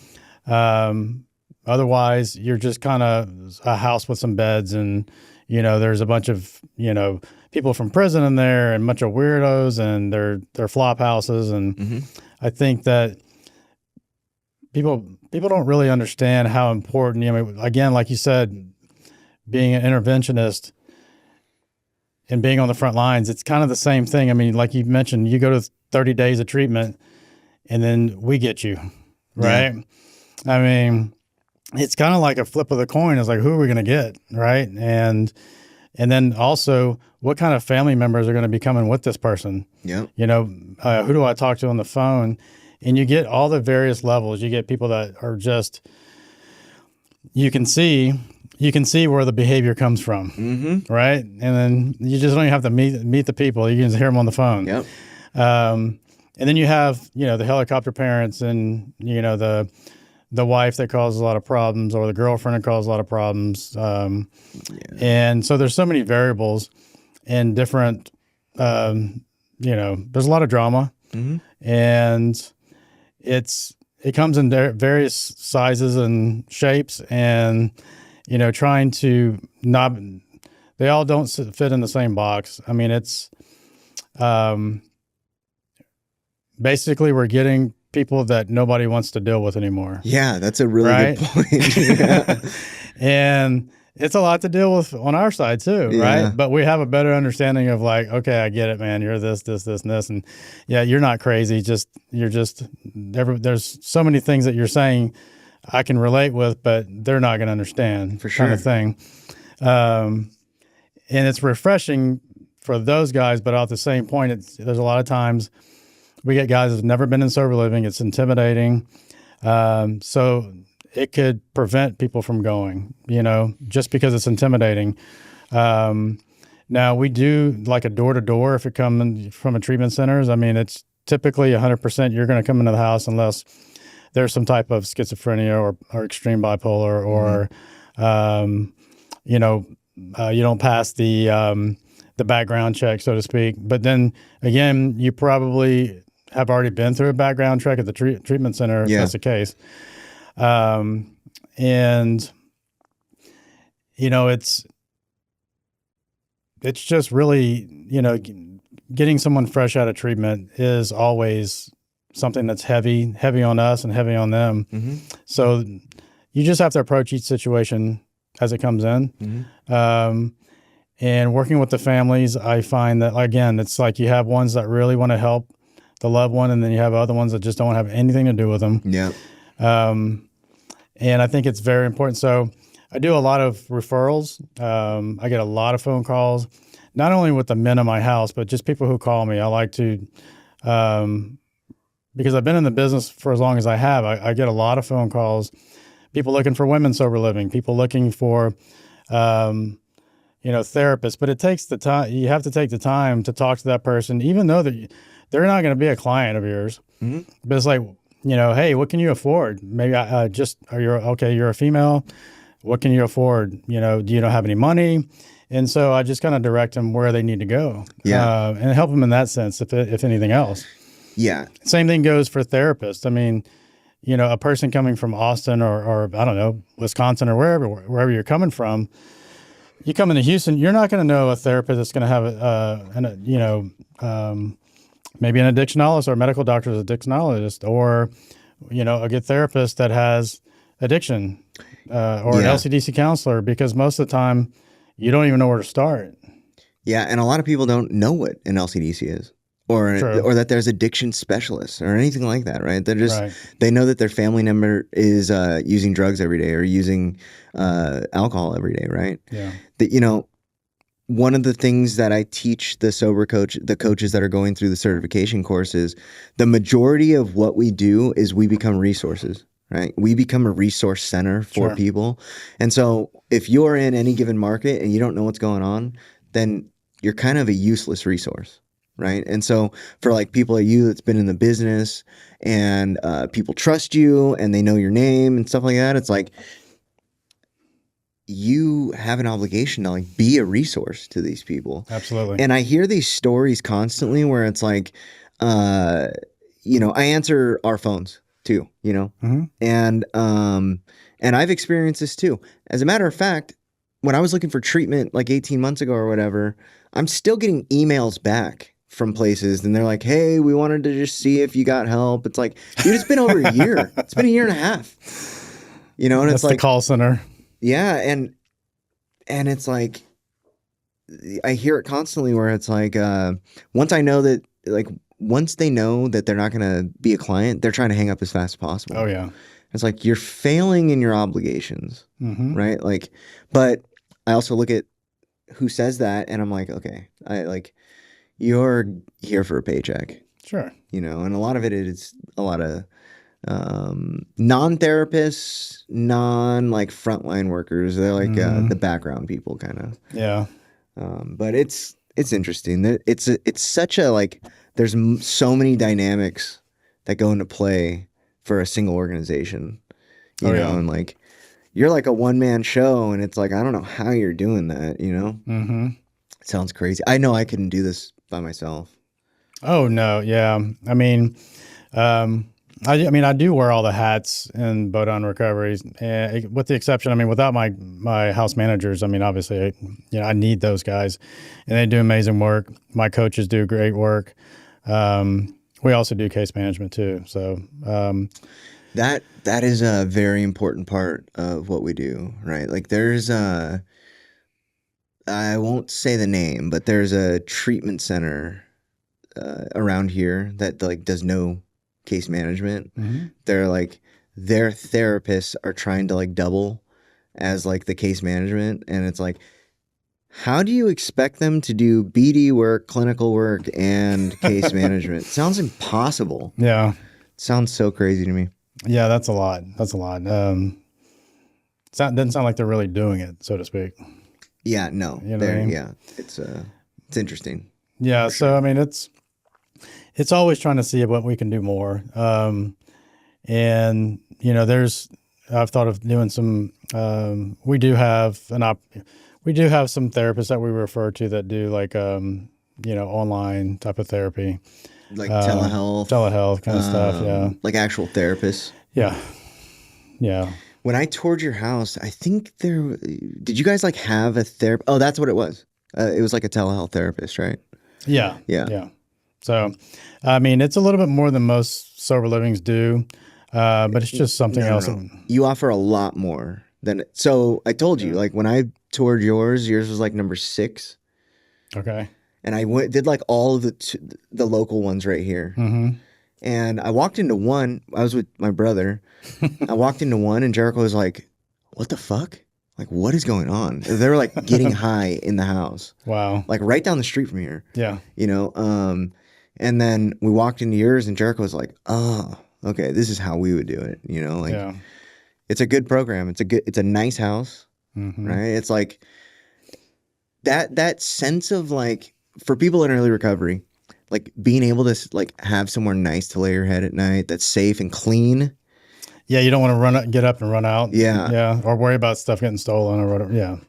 There was only like one other house that was actually clean, and it still was like kind of a shithole. Yeah. But it was at least clean. Some of these houses are like so run down and like filthy. And it was like we charge $200 a week. Like, you charge $200 a week? Yeah, you pay weekly. It was like, okay, why? It was like, well, because some people are in and out. It was like, oh, it's like a turnover thing. Yeah. Okay. It's crazy. Extended stay. Yeah. Yeah. You know, it's like you're checking in, checking out. Yeah. And it was like, I think there was 6 bedrooms and like 14 people in the house. Yeah. I was like, oh, this is crazy. Oh, yeah. Yeah. Yeah. I mean, there's no book, you know, no handbook, nothing True. to go by. So, I mean, in the city of Houston, though, they tried to put us as group homes. We had to go through that whole process. And, now I think there's a lot of, they went through I think it went up to city planning, and it looks like they're not really doing anything right now because there's nothing set forth for, say, sober living homes. Because they did try to come in and make you do a certificate of occupancy like you would a commercial building. They were making it really hard on us. For what reason, I have no idea. It's just about collecting money, really, at the end of the day. They're justifying their own existence. Yeah. So it's like, look, you know, if you can come up with a sober living criteria and some kind of certification, we'll be happy to do it. But, you know, don't put us as a group home. Don't put us as something else just because you don't know where to put us. Yeah. You know, so. I mean, because that'll damage the model, right? Like, sure. And it makes zoning, I mean, it makes where you can put it a lot harder, right? Definitely. Well, you know, the American Disabilities Act really kind of protects us pretty much for anything. Really? So because it's addiction? Yeah. Wow. It's a disease. Yeah. Okay. So we're protected by that. So really, no HOA, nothing can really supersede it. They can give you a hard time and make you want to move out, but that's about it, you know. But legally, they can't do anything. Yeah. Plus, like the fair housing too plays into that, right? Okay. Yeah. So, that's why it makes it tough when if you try to rent a sober living house, it's just always better to buy one. Yeah. But you know, I always go back to people that really call me to try to find out, like, hey, I want to do a sober living like yours. What do I need to do? And you know, too many times, once we have a conversation, I would say 9 times out of 10, it's not a good fit. And I say that because you have to really. It costs a lot more than most people think. Mm-hmm. And you really have to have a passion for it. Yeah. And you really have to be in it to help people. Because I think too many times, if you stay in a successful sober living house, it's very misleading because they don't understand how much work goes into Yeah, I was becoming gonna a say successful sober living house. it costs a lot more than just money. Like there's just a lot that goes into it, a lot of time and energy and effort. It is not an easy. Well, we don't want to do it. Yeah. Yeah. I mean, it's, you have to do it. You have to have, a purpose. Yeah. You have to, and that's where I felt that the reason I did what I did or opening Bodine Recovery was I felt I had a purpose, and I gave up my career in oil and gas and been doing this full time since 2017 because it's no better feeling in the world than doing something that you feel that you have a purpose to do. For sure. And no matter the outcome, like I said, I had nobody in my house for 8 months. My wife is like, "What are you doing? You're gonna break us if you don't do something soon." And I'm just like, wait just one more month. And then sure enough, things started happening, because it's like, I look back on that time period. And for me, it was that learning lesson of, what if Ted would have gotten too much too soon, right? This is more of a testing period, more or less, is the lesson I learned in it was too much too soon may not have been good for you, right? So testing my faith to like, this is what I was put here to do. This is my purpose. And what are you willing to do to get there? Yeah. Right. And it's like, for me, that's the lesson in it for me is that, I stayed in something that I knew that wasn't doing well, but I felt like it was where I belonged. There's a feeling to having like a calling, right? Mm-hmm. And they always say like, if you love what you do, you'll never work a day in your life, right? But that's fucking not true. That shit is hard work. It's hard at the same time. The success stories. I had a guy walk up to me at the gym the other day. I hadn't seen him in probably 3 years. And he's like, "Ted?" He's like, "Bodine Recovery, right?" And I was like, "Yeah." And I recognized his face, but I couldn't recognize his name. Mm-hmm. And he's like, "Dude," "thank you so much for the time I spent over there at Bodine Recovery." He's like, "It saved my life." He's like, "Man, I'm getting married and I have a really good job now." And I was like, "Dude, that's so great." And he's like, "Yeah." And this guy, Eddie, that he was with, he's like, "We moved in together. And he's doing great. He got married. He's got a great job." And he goes, "Man, that place saved our lives." And so when you hear that kind of stuff, that's when you're just kind of like, man, that's the reward right there. Mm-hmm. That's so cool. It's amazing when you hear that kind of stuff. Yeah, I was, there's a treatment center in San Diego that has like a terrible reputation because it was started by the Hells Angels. Oh, wow. And originally they had started it to send their own people there so that they can like just fuck around or whatever. Sure. And then, one thing kind of like led to another. It's still kind of like a biker. There's like a biker culture there. They have they started a Christian bike club. Okay. It's called Set Free. But when I was growing up, there was two treatment centers that everybody talked about. It was always Set Free and Victory Outreach. Okay. And I ended up going to Set Free, right? I ended up in the program and I'd never experienced anything like it. It's a faith-based program, Mm-hmm. but I'd never experienced anything like that. And I had never felt like I owed people more than when I went there, right? And that's part of like how I ended up here, like how I ended up doing what I'm doing is because when I left, I left that Synanon program and called my PO and I was like, I can't fucking do this. This is fucking insane. She was like, find somewhere, get in somewhere, and if you don't, go back. So I called this place in San Diego. I was in LA, called this place in San Diego. I was like, I need to be there for 28 months. They're like, we're not a 28-month program. Kind of like went through this negotiation process with them. And they're like, look, come and we'll work something out. And then like 4 months in, they were like, you can stay here, but you got to work for us. So I ended up becoming staff there. And like, it was just, they had the ability to work with me in such a way that like, nobody else could have, I think, And like I still feel like a lot of what I do is to help pay that back. But That's awesome. yeah, I mean, there are programs, there are things that people run into in their early recovery or like as part of their journey that it's like make a massive difference. Yeah. Yeah. And, I mean, we hope we do that too. And same goes for you. I do. Yeah. I hope that this is a program that like really makes a difference in people's lives. Yeah, I think so too, man. I mean, it's, you guys are doing amazing work. So thank you. It's going to be a part of that.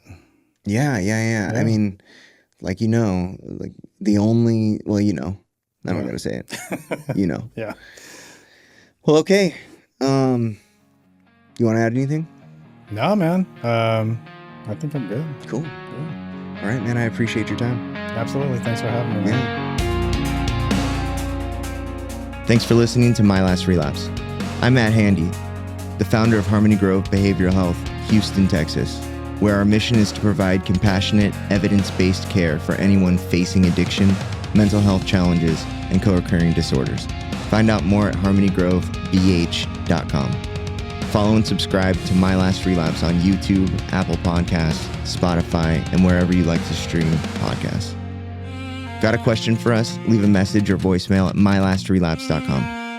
If you're feeling overwhelmed or struggling, you don't have to face it alone.